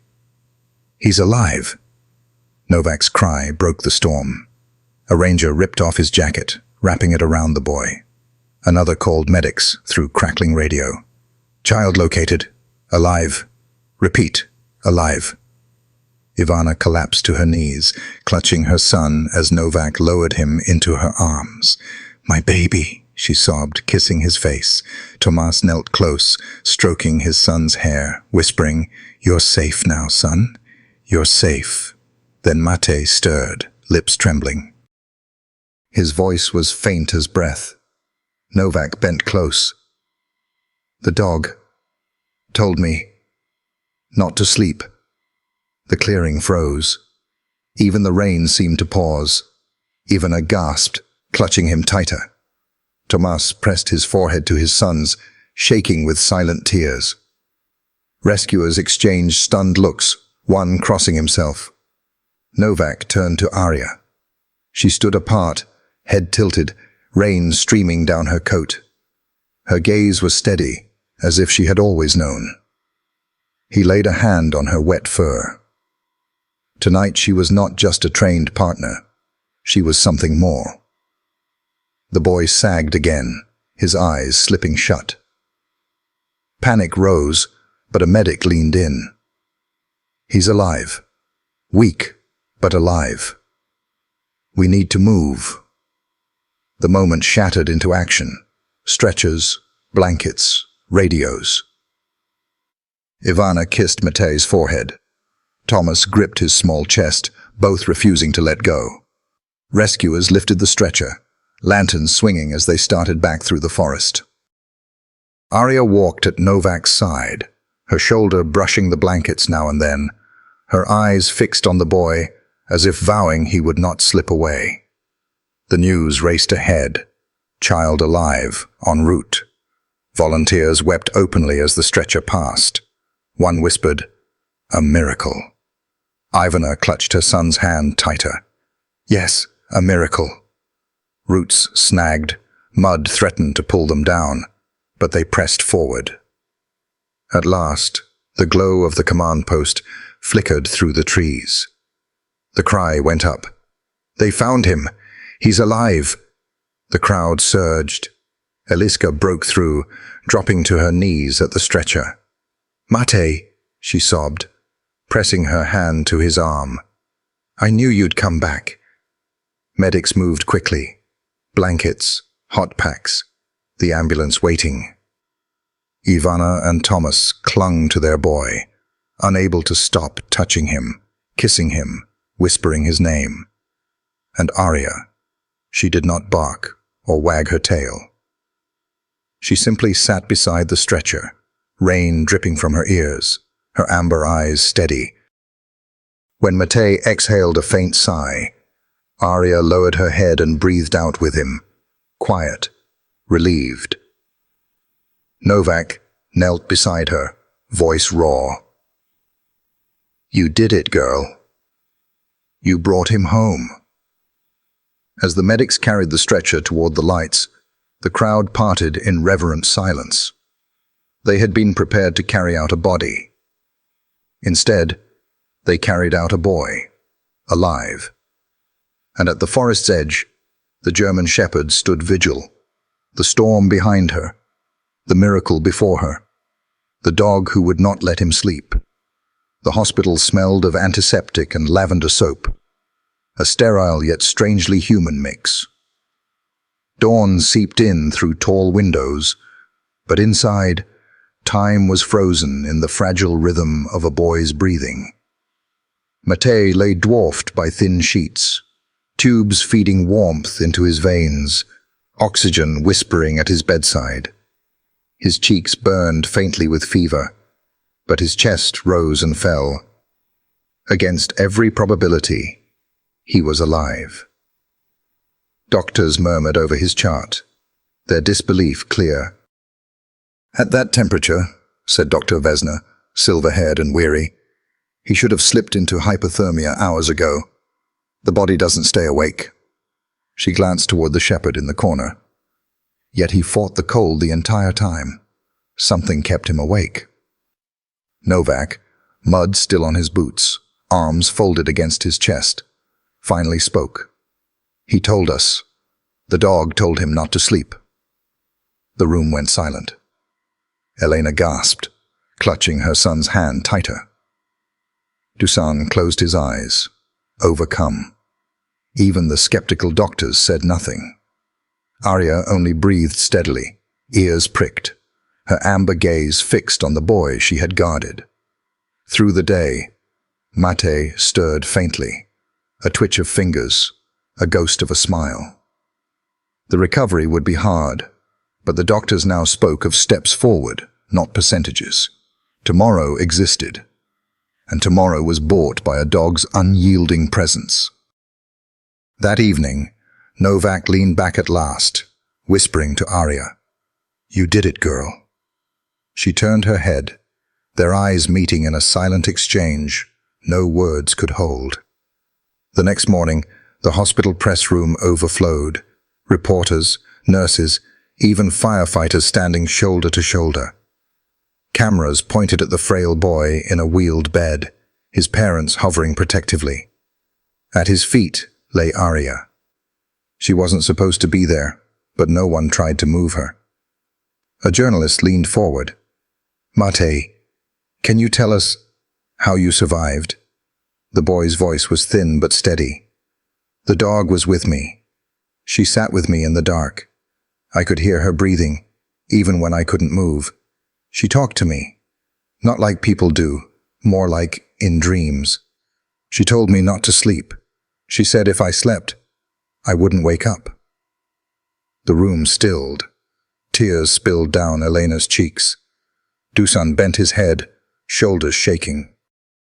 Arya pressed her muzzle gently against the boy's foot, and more than one reporter lowered their camera, undone. "Do you think she saved your life?" someone asked. Matej didn't hesitate. "I don't think so. I know." The words landed like stone in water, rippling outward. Soon, the story spread across headlines. Photos of boy and dog filled screens, stirring millions. But with every miracle came debate. Outside the ward, Dr. Lenka Vavra, a child psychologist, spoke into microphones. Children under trauma cling to symbols of safety. A voice, a dream, a pet. It is extraordinary, yes, but not supernatural. Her explanation circulated, calm and clinical. But those who had been in the forest said nothing. They remembered Arya breaking from formation, clawing at the oak, guiding them to life when every other trail had failed. That wasn't imagination. On a Prague television panel, skeptics debated. One grey-suited man called it folklore, a frightened boy's invention. Then the host turned to Novak. "All I know," he said simply, "is that my dog broke orders, led us to him. And when the boy opened his eyes, the first thing he said was, 'The dog told me not to sleep.' You can call it imagination. I call it loyalty that kept him alive." The audience fell silent. Back in Chesky Krumlov, villagers filled cafes with whispers. Some called it instinct, others something greater. Jan, Matej's father, dismissed the arguments with weary clarity. When you almost bury a child, and then you're given him back, you stop worrying about the name of the miracle. For the rescuers, truth needed no defense. They remembered the stillness of the forest as Matej was lifted from the hollow, the hush that followed his fragile whisper. One young volunteer summed it best over cold coffee. "I thought these dogs were just tools. After that night, I don't think that anymore." Novak only laid his hand on Arya's thick fur. She rested at his side, ears flicking. The arguments could rage forever, but for those who had knelt in the frozen mud, the truth was enough. A boy had been carried back from the edge, not by luck or protocol, but by the fierce, wordless devotion of a dog who refused to let him go. And in that truth, they found enough. The search camp lay hushed beneath a sky still heavy with rain. Novak stood at the forest's edge, one hand on Arya's harness. To the others, she was another search dog. To him, she was the reason he still walked the earth. His memory carried him years back, to the night she first saved his life. It was late spring, when the Morava River swelled with snowmelt, and torrential rains turned the valley into a sea. Houses sat half submerged, families clung to rooftops. Novak and Arya had been dispatched to a collapsed bridge where a truck was rumored trapped. The storm was black and merciless. Novak tied himself to a post and pressed forward. Then the bank gave way. In an instant, he was swallowed by the river, dragged beneath, lungs burning, certain this was the end. And then, Arya. She leapt without hesitation, her jaws gripping his jacket, her body surging against the torrent. Inch by inch, she pulled him back to shore. When they collapsed on the mud, soaked and gasping, she nudged his hand with her muzzle. "You're not done. Not yet." From that night, his faith in her was unbreakable. Now, in the drenched silence of the Tatras, he leaned on that bond. Somewhere in this vast forest, a boy named Matej was fighting to stay alive. Volunteers muttered about the cold, about time running out. But Novak watched Arya, calm, patient, relentless. He knew, when she bolted, he would follow.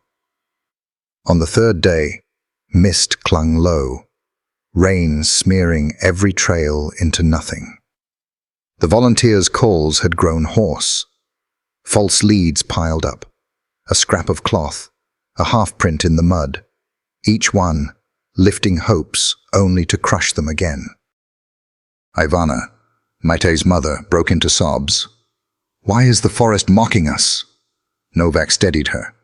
"The storm has muddied the paths. Don't let it muddy your faith. Trust the ones who don't quit." Then Arya froze. Her body stiffened, nose flaring, every muscle electric.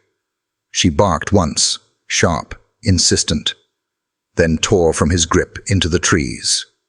Protocol screamed to leash her. But Novak remembered the flood. She did not break without reason. He ran after her, branches slapping his face, mud dragging at his boots. Her barks guided him like flares in the dark. He burst into a clearing, where Arya clawed at the base of a hollow oak, frantic. Novak dropped to his knees, a flashlight beam trembling into the gap. At first, only darkness. Then, a pale face. Mate. The boy lay curled deep in the roots, lips cracked, eyes half shut, breath shallow but present. "Dear God," Novak whispered. "He's here." Rescuers crashed through the undergrowth. Ivana screamed her son's name. Thomas stumbled forward, arms reaching. Novak slid the boy out, his body cold as stone, shockingly light. Arya whined low, eyes locked on the child as if urging him awake. Then the boy stirred, his lips parted. A rasp slipped out. "The dog told me not to sleep." The clearing froze. Rain softened to a hush. Rescuers stared at one another, shaken. Ivana clutched her son tighter, sobbing into his hair. Thomas pressed his forehead to the boy's chest, trembling. No one spoke, no one needed to. They carried him back through the forest, stretcher swaying over roots and mud. Radios crackled with urgency. "Child located, alive, repeat, alive." Volunteers wept openly as the news spread. Some whispered miracle. Others simply pressed their hands together in prayer. And all the while, Arya walked beside the stretcher, steady as a shadow, her gaze never leaving the boy she had refused to surrender. The hospital smelled of antiseptic and lavender soap. Dawn crept against the windows as doctors studied Mate's chart in disbelief. "At this temperature," Dr. Vesna murmured, "he should have slipped into hypothermia hours ago.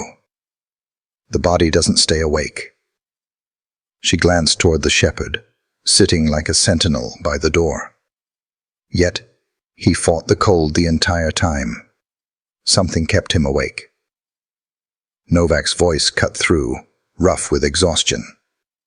"He told us. The dog told him not to sleep." The room went still. Elena, his mother, gasped softly. Dusan, his father, closed his eyes, undone. Even the doctors faltered. Arya sat steady, gaze fixed on the boy, breathing quiet but resolute.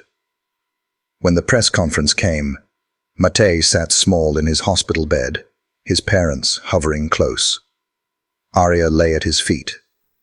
A journalist asked gently, "Mate, how did you survive?" The boy's voice was fragile but clear. "The dog was with me. She sat with me in the dark. She told me not to sleep. She said if I slept, I wouldn't wake up." Silence fell. His words echoed like a prayer. Arya pressed her muzzle against his foot, and more than one reporter lowered their camera, tears in their eyes. "Do you think she saved your life?" someone asked. Mate didn't hesitate. "I don't think," he whispered. "I know." The photo came next. A grainy shot of Mate, frail, his arms wrapped around Arya's neck, whispering into her fur. Within hours, it spread like fire. By dawn, it had crossed continents. Headlines wrote themselves, "The dog who wouldn't let him sleep. Hope has 4 paws." News trucks swarmed the hospital lawn. Hashtags exploded. #MiracleDog had never let him sleep. Children drew crayon sketches of a boy and his shepherd beneath a great oak. Songs, murals, sermons, everywhere. People repeated the boy's words. "Don't sleep." It became more than a phrase. It became a vow. Skeptics argued. Psychologists explained dreams under trauma, the mind's desperate tricks. But their words were drowned out by something louder, the need to believe. Shelters saw a surge of adoptions. Veterans wrote letters of thanks to Novak. Children mailed drawings of Arya with angel wings. In Chesky Krumlov, a mural appeared overnight. Matej in Arya's embrace, storming behind, light breaking over them. Passers-by left flowers at its base, as if it were a shrine. The world debated, but for those who had knelt in the mud that night, there was no debate. They remembered the hollow oak, the boy's whisper, the way the forest itself seemed to fall silent. Winter sunlight spilled over the city square weeks later, where crowds gathered before the town hall. Flags fluttered, breath clouded in the cold. Veterans stood in uniform. Children clutched paper signs. At the platform's center stood Arya, coat gleaming, medal waiting. Matej sat in the front row, still thin but flushed with life, his eyes never leaving her. The mayor's voice carried over the crowd. Today we honor Arya, who did not abandon when hope seemed lost, who kept watch when the night was longest, who reminded us all that loyalty needs no language. He placed the silver medal around her neck. The square erupted in cheers. Veterans saluted. Children chanted her name. Then Matej was called forward. In his small hands, he carried a garland of white flowers. At first, his steps faltered, but when he saw Arya waiting, he steadied. She lowered her head, nose brushing his sleeve. He whispered, "Thank you," and placed the garland gently above her medal. The crowd roared, sobs and applause mingled. Journalists lowered their cameras, knowing no lens could capture it fully. Matej pressed his face briefly into Arya's fur. She remained still, as if understanding that this was not a ceremony, but a promise. Novak ruffled the boy's hair, a quiet gesture that said more than words. Later, headlines soared, the dog who became a nation's hero. A medal, a garland, a miracle. But for those in the square, the memory was simpler.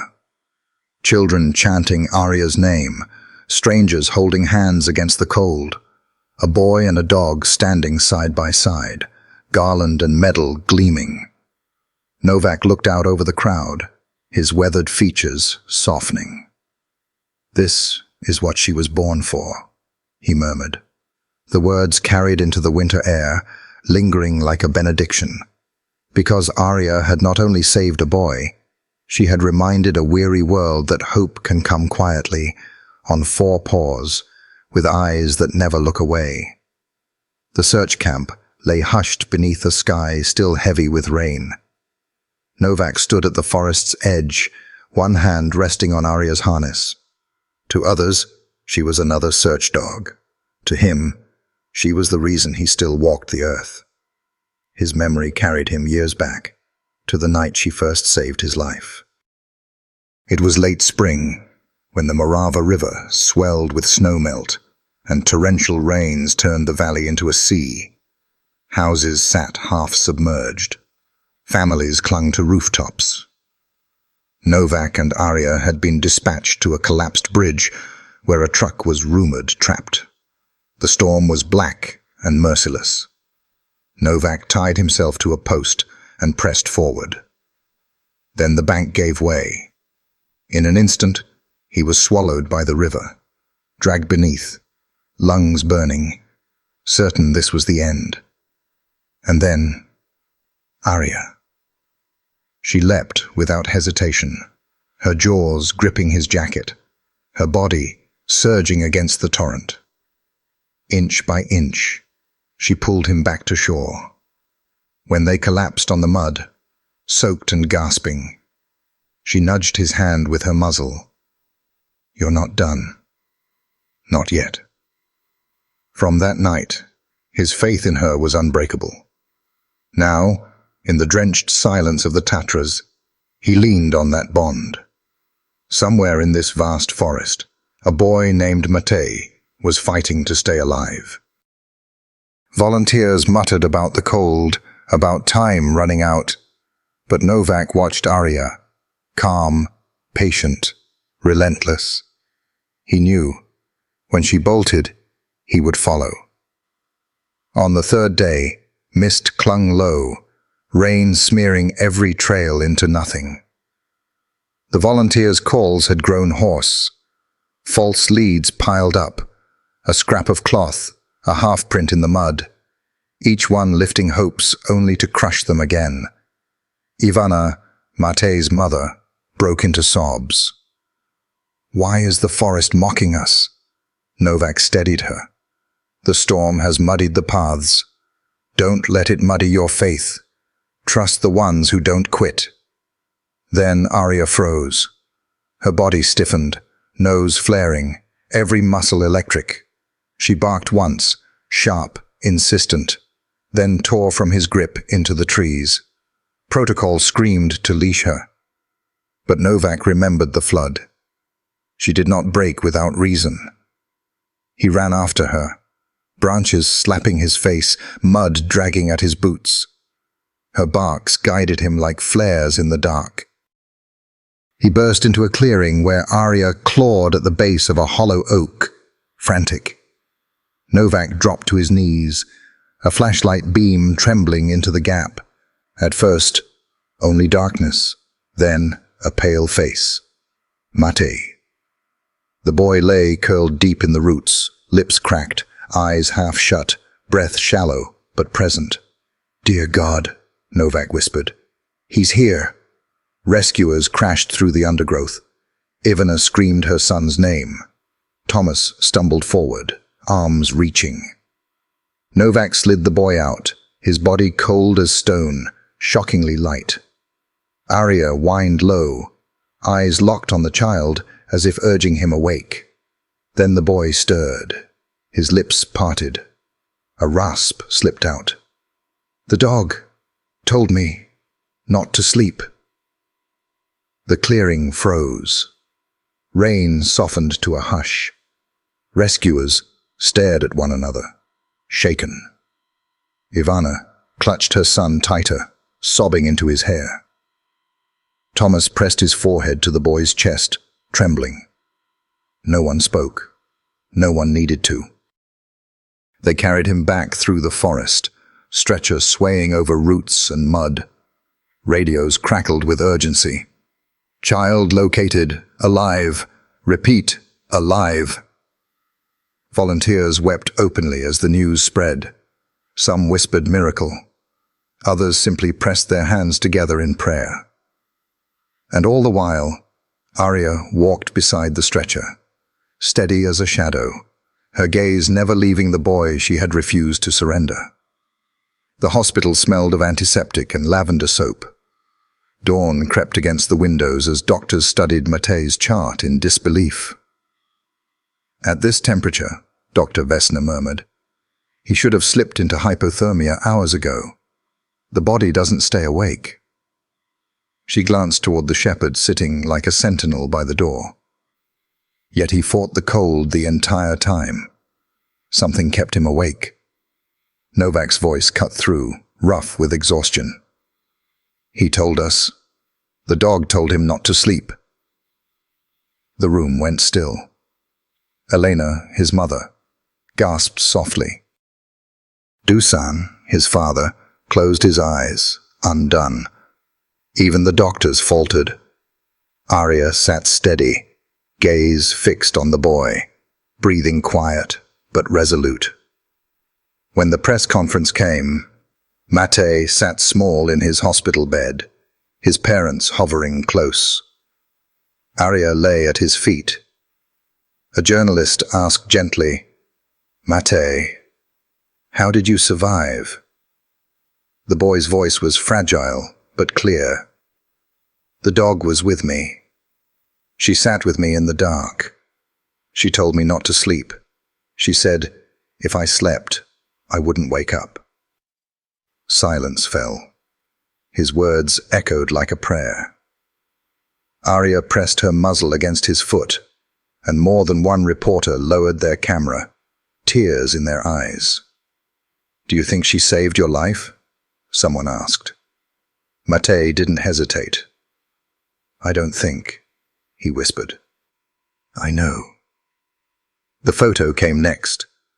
A grainy shot of Matej, frail, his arms wrapped around Arya's neck, whispering into her fur. Within hours, it spread like fire. By dawn, it had crossed continents. Headlines wrote themselves, "The dog who wouldn't let him sleep."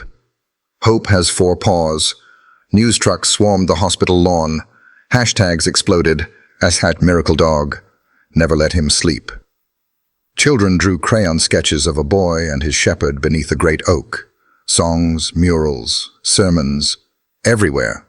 People repeated the boy's words. "Don't sleep." It became more than a phrase. It became a vow. Skeptics argued.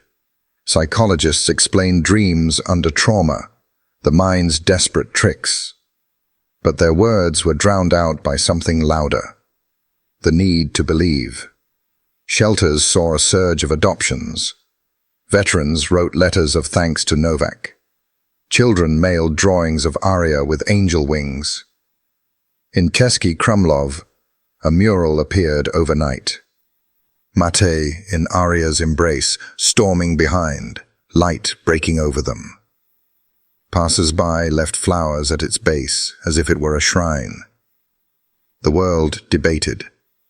But for those who had knelt in the mud that night, there was no debate. They remembered the hollow oak, the boy's whisper, the way the forest itself seemed to fall silent. Winter sunlight spilled over the city square weeks later, where crowds gathered before the town hall.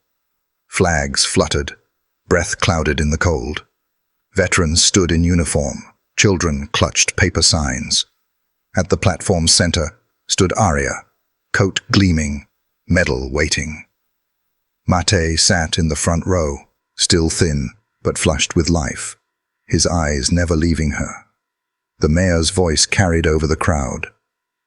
"Today, we honor Arya, who did not abandon when hope seemed lost, who kept watch when the night was longest, who reminded us all that loyalty needs no language." He placed the silver medal around her neck. The square erupted in cheers. Veterans saluted. Children chanted her name. Then Matej was called forward. In his small hands he carried a garland of white flowers. At first his steps faltered, but when he saw Arya waiting, he steadied. She lowered her head, nose brushing his sleeve. He whispered, "Thank you," and placed the garland gently above her medal. The crowd roared, sobs and applause mingled. Journalists lowered their cameras, knowing no lens could capture it fully. Matej pressed his face briefly into Arya's fur. She remained still, as if understanding that this was not a ceremony, but a promise. Novak ruffled the boy's hair, a quiet gesture that said more than words. Later, headlines soared. The dog who became a nation's hero. A medal, a garland, a miracle. But for those in the square, the memory was simpler. Children chanting Arya's name, strangers holding hands against the cold, a boy and a dog standing side by side, garland and medal gleaming. Novak looked out over the crowd, his weathered features softening. "This is what she was born for," he murmured. The words carried into the winter air, lingering like a benediction.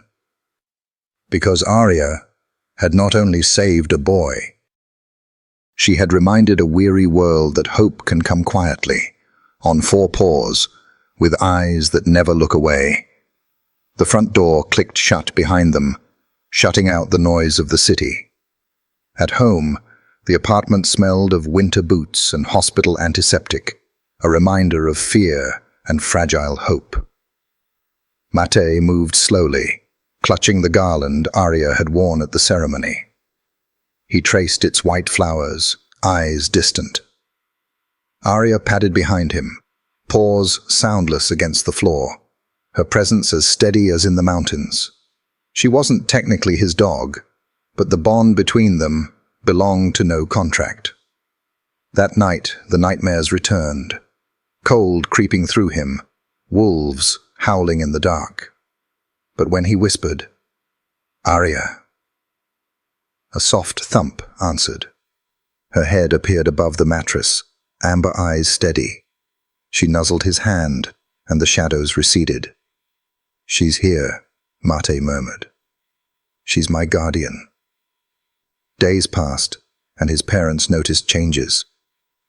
With Arya near, Mate spoke more, laughed more. He drew pictures of the forest, transforming fear into color. At night, Arya curled at his feet, breathing a shield against the dark. Thomas and Ivana watched quietly, knowing healing was not linear. But in the way their son confided in Arya, they saw a bridge forming between fear and hope, between trauma and trust. One evening, Thomas whispered by the window, "She shouldn't have had to keep him alive." Ivana's reply was soft, fierce. "And yet, without her, we would have buried our child." The truth sat heavy but undeniable. Arya had not only saved Mate, she had saved them too. Weeks later, Mate stroked her fur and asked, "Why did she stay? She could have left." Thomas answered simply, "Some souls don't leave, son. Not when it matters." Mate nodded. "Then she's family." And with those words, their house became lighter. Nightmares still came, but they no longer ruled. The boy who had been a headline was slowly becoming a child again. At his bedside, Arya kept her vigil. She was the guardian who would not let him sleep alone, the dog who pulled him back from the edge. And together, they walked into the light. Long before the nation knew her name, Arya was just a dog in a flooded village. Years earlier, when torrential rains swelled the rivers of Slovakia, firefighter Novak Varga had been swept from his rescue raft. The water was ice cold, churning with debris. He remembered sinking, lungs burning, certain that this was the end. Then, teeth caught his sleeve. A German shepherd, part of the unit's K9 division, dragged him toward a half-collapsed bridge. Novak clawed at the rocks, coughing up water, staring into the eyes of the dog who had refused to let him go. That dog was Arya. From that day forward, their bond was sealed. Novak often said later, "I did not rescue her. She rescued me first."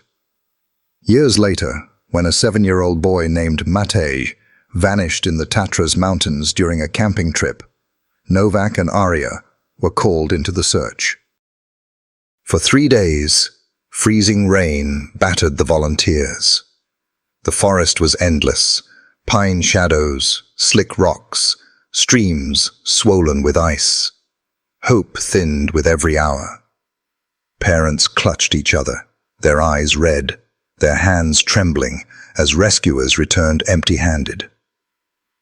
On the third evening, just as officials considered scaling back, Arya's ears snapped forward. She pulled at the lead, muscles taut, eyes burning with urgency. Novak shouted, "Let her go!" and unclipped the harness. Arya bolted through the undergrowth, barking in a sharp rhythm that sliced through the silence. Rescuers scrambled after her, hearts pounding. She stopped at an ancient oak, its trunk hollowed by time. Inside, curled like a wounded bird, was Mate. His lips were cracked, his body trembling with hypothermia. Yet he was alive. As Novak wrapped the boy in his jacket, Mate whispered words that chilled everyone present. "The dog told me not to sleep." Doctors were stunned. 3 nights in the freezing wild with no food, no fire. By all logic, Mate should not have survived. Yet, when he woke, the first thing he asked for was Arya. At the press conference days later, cameras flashed as Mate sat pale but smiling, his small hand resting on Arya's neck. His voice, fragile but steady, carried across the room. I dreamed she barked in my ear. She told me, "Don't sleep. If you sleep, you won't wake up." So I stayed awake. And she found me. Reporters gasped. The line hit headlines worldwide. Boy saved by dream bark. Canine guardian angel. Clips of Arya licking Mate's cheek replayed endlessly. Hashtags trended. Letters poured in from strangers across the globe. Children drawing pictures of Arya with angel wings. Veterans saying her story pulled them through dark nights. The city organized a ceremony. Families of the rescued, officers, school children, and politicians crowded the square. Arya padded forward in her vest, fur gleaming, eyes alert but humble. The mayor pinned a Medal of Valor to her harness. The applause was thunderous, but the quietest moment became the most unforgettable. Mate, with trembling hands, placed a garland of mountain flowers around Arya's neck. He leaned close and whispered, "Thank you for not leaving me in the dark." Novak, standing behind, felt his throat close. He had once been pulled from drowning by this dog, and now she had pulled another child back from death's edge. As Arya's story spread, arguments ignited. Some doctors insisted Mate's survival was sheer willpower. His words about the dream just the invention of a frightened child. Others, including priests and poets, declared it proof of something greater, the mysterious bond between human and animal, spirit and instinct. Novak himself gave a rare interview. He admitted, "I heard her bark that night too, in my dreams. When I woke, I knew we would find him." That confession silenced many skeptics. It was no longer just a child's imagination. It was the testimony of a seasoned rescuer. Arya became more than a dog. She became a movement. Schools painted murals of her, surrounded by children holding candles. Churches held vigils, her story woven into sermons about faith and perseverance. In classrooms, teachers repeated Mate's words as lessons in resilience. Don't sleep when it matters most. Never give up, even in the darkest night. Veterans wrote letters saying Arya's story eased their battles with trauma. Parents told children to be brave, pointing to the shepherd who kept watch in the storm. Back home, the Novak family lived a quieter story. Though safe, Mate often woke up screaming, his body stiff with remembered cold. His mother ran to him, whispering, "You are home, my darling. You are home." Sometimes, Arya visited their kitchen. She would lie at Mate's feet, her breath slow and steady, until the boy drifted back to sleep. His parents began to believe she carried more than instincts, that she carried peace itself. One night, Mate asked his father, "When the dark comes again, will she still be there?" His father knelt and answered, voice breaking, "Yes, she will always be there. In the forest, in your dreams, in here." He tapped the boy's chest. Months later, the town gathered again. This time, not for a medal, but for a vigil. Hundreds held candles, their flames flickering like stars against the mountains. Children sang softly. At the center stood Arya, calm, her ears twitching as if listening to something beyond human hearing. The mayor spoke simply. In a world that often forgets hope, she reminded us it still lives. From that night on, Arya was no longer just a dog who had saved 2 lives. She was a living parable. Her story etched itself into the collective memory of a nation, told at dinner tables, in classrooms, even whispered in hospital wards where patients clung to survival. For some, she was science. For others, a miracle. For all, she was proof that courage can walk on 4 paws, wrapped in fur, with eyes that never look away. And so, when the world speaks of the boy in the forest, they also speak of the shepherd who refused to let go. Not just once in a flood, not just once in the mountains, but forever. An unyielding reminder that in the darkest night, hope still barks. The air in the Tatras forest still carried that unmistakable chill, sharp, clean, and ancient, as if the mountains themselves whispered their secrets through the trees. It was a spring morning, years after that night when fear and frost had nearly taken a child's life. Now, the forest greeted him not with terror, but with memory. Mate walked slowly, his boots pressing into the earth, softened by new grass. He was taller now, his shoulders broader, his steps steady like those of a young man who had survived something few could imagine. His parents, Tomas and Ivana, followed a few paces behind, their hair streaked with grey, but their expressions lightened by gratitude.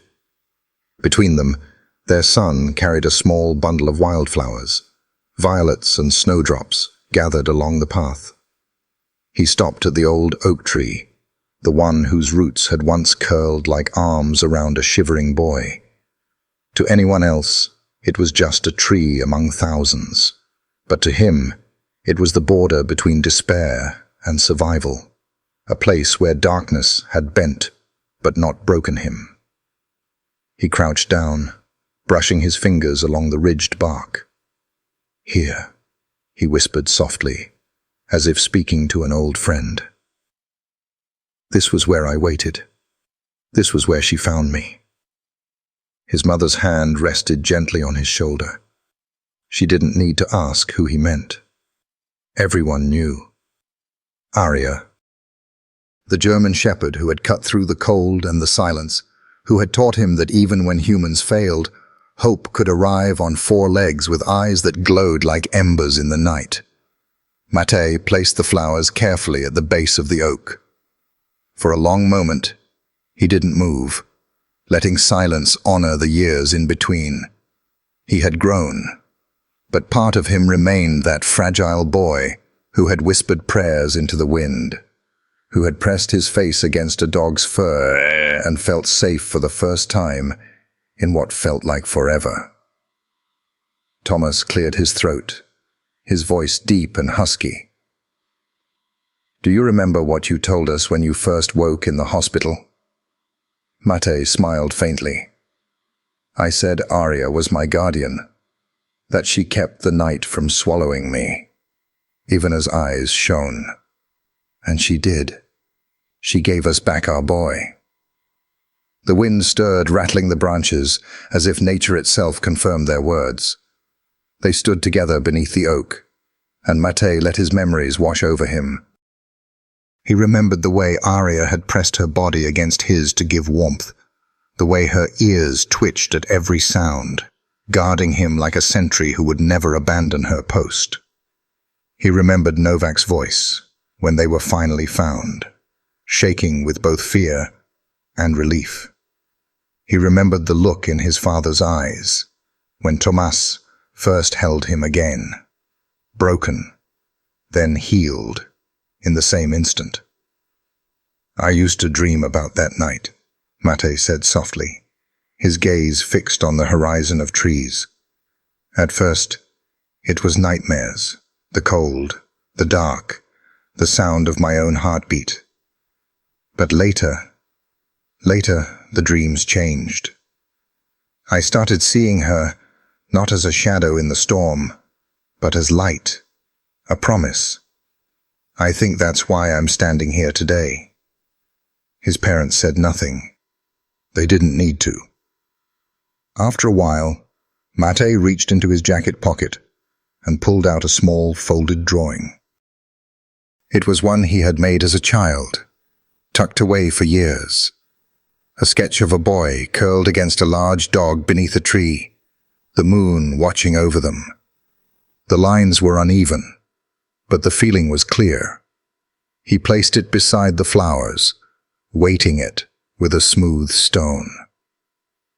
"This belongs here," he whispered. The family lingered, each lost in reflection. They weren't just remembering a rescue.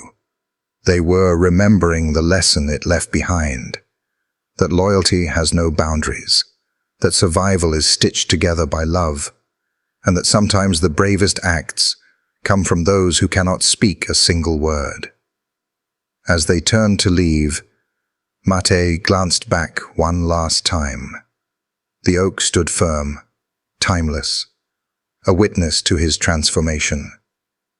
He smiled, not with sorrow, but with gratitude. The boy who had once trembled beneath its branches was no more. In his place stood someone stronger, someone who understood that hope is never truly lost. It waits, often in the most unexpected forms. They walked together down the trail, the mountains unfolding ahead of them. Thomas and Ivana spoke quietly about the years that had passed, school, birthdays, healing, but their words often returned to that winter night, as if everything since had grown from that soil of survival. "Sometimes I think," Thomas said, as the path bent toward the clearing, "that Arya was sent to us not just to save you, but to remind us what matters most." Ivana nodded. "We spend so much of life rushing, worrying, forgetting what we already have. That night stripped it all away. Since then, every moment has felt like a gift." Mate listened, his heart full. He didn't need to say anything. The truth was etched into every step he took, every breath he drew.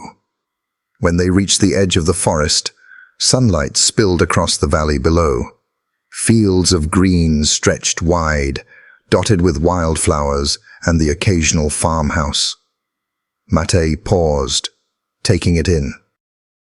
"One day," he said quietly, "I'll bring my own children here. I'll tell them the story. Not to frighten them, but to show them that even in the darkest night, something, or someone, can find you." His parents smiled, their eyes glistening. And together, they walked down into the light. The years had flowed like a quiet river, carrying with them the laughter of childhood, the struggles of growing up, and the unshakable bond between a boy and his dog. Arya, once the sharp-eyed shepherd who had stormed through the snow like a force of nature, was now frail. Her once powerful frame had grown thin, her muzzle sprinkled with silver, her steps slower and heavier.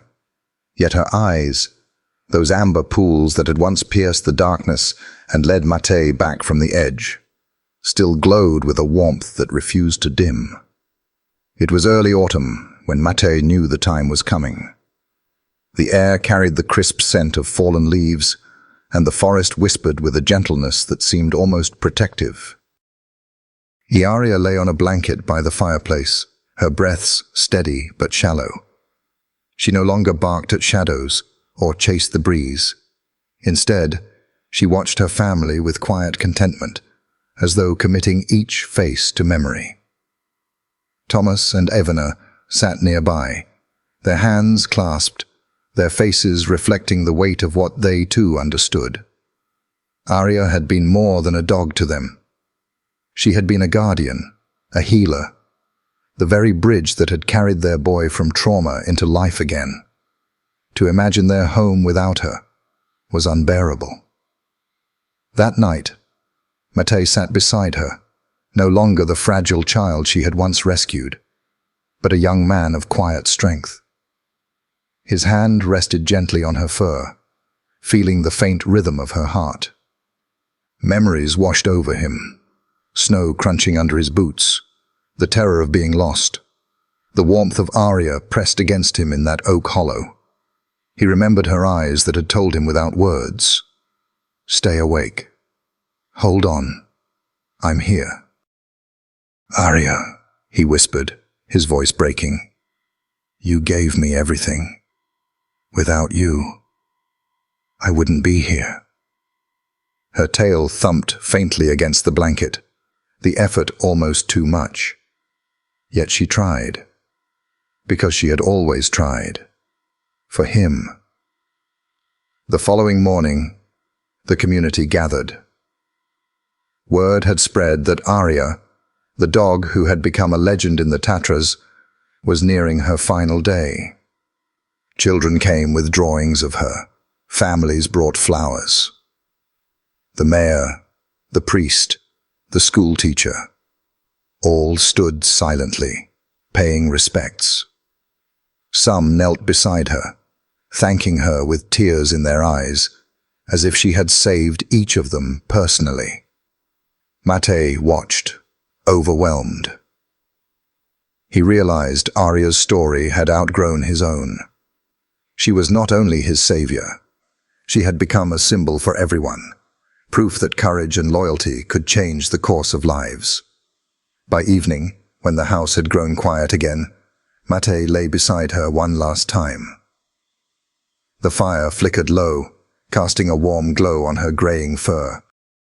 He leaned close, placing his forehead against hers, just as he had all those years ago in the hollow of the oak. "Do you remember?" he whispered. "The snow was falling, and I thought I would never wake again. You wouldn't let me sleep. You kept nudging me, pawing at me, until I opened my eyes. You saved me, Arya. You gave me my life back." Her eyes met his, slow, heavy, but still filled with that same unspoken promise. He swallowed hard, the tears falling freely now. "Thank you for not letting me sleep," he said, repeating the words that had lived in his heart for years.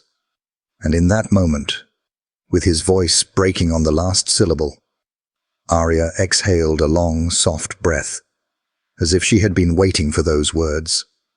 Her body grew still, peaceful. She passed not with fear, but with the quiet dignity of one who had fulfilled her purpose. Mate clung to her, sobbing into her fur. Thomas placed a hand on his son's shoulder, while Ivana knelt on the other side, her own tears falling silently. Together, the family held her, refusing to let her go, until they felt her warmth fading beneath their hands. The next morning, the village bells rang in her honor. The community gathered once more at the oak tree in the Tatras forest, the same tree that had sheltered a lost boy years ago. They dug a resting place beneath its roots, laying Arya down gently on the earth she had once claimed with her paws. Flowers covered her, their colors bright against the soil.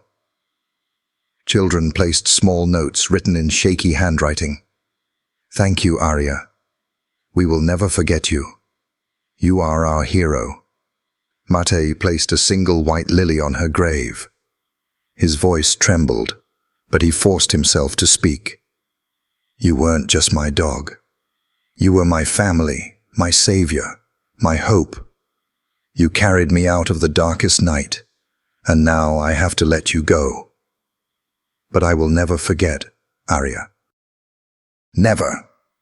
The wind stirred the branches above, scattering golden leaves across the mound of earth, as if the forest itself were blessing her passage. That night, as Mate lay in bed, he felt an emptiness he could not name. Yet beneath it was something else, a quiet strength that seemed to live on in him, like her spirit had seeped into his bones. He realized then that Arya hadn't simply saved him once. She had been saving him every day since, teaching him to endure, to love, to believe. And though she was gone, her presence would remain, in the stories told at schools, in the whispers of the forest, in the steady courage she had instilled in him. Arya was no longer just a dog. She was a promise made flesh, a reminder that even in the darkest winter, there is always something worth holding on for. Matej closed his eyes, and in the silence, he could almost hear her pause in the snow, the rustle of her breath, the steady beat of her heart, telling him once more, "Stay awake. Hold on. I'm here." The morning sky above the Tatras mountains carried a pale golden hue, the kind of light that seemed to rest gently on the treetops as though it were blessing the land. The air was crisp, filled with the faint scent of pine and the sound of distant birds greeting the dawn. Matej, now a young man in his 20s, stood at the edge of the forest trail with his backpack slung across his shoulders. He wore the uniform of a rescue trainee, boots laced tight, jacket patched with the insignia of the Mountain Search and Rescue Service. Behind him, his parents, Thomas and Ivana, watched silently, their eyes moist with pride. They had seen their son grow from a boy who once trembled in the dark to a man who now chose to walk into it for the sake of others. It was more than a career choice. It was a vow written deep in his soul. Matej bent down, brushing his hand over the earth near the base of a tall oak tree. Time had not erased the spot. This was where it had all begun, where he had once lain shivering, afraid, half lost to the storm, until a German shepherd with steady eyes had refused to let him drift away. His fingers lingered in the soil, as though searching for the heartbeat of memory still pulsing beneath it. He whispered softly, "I'm back, Arya." The name carried weight, reverence. Even now, years after her passing, it felt alive in the air. He could almost hear the faint rustle of paws through the undergrowth, the steady breath in the darkness, the bark that had led him home. For Matej, life had not been the same since.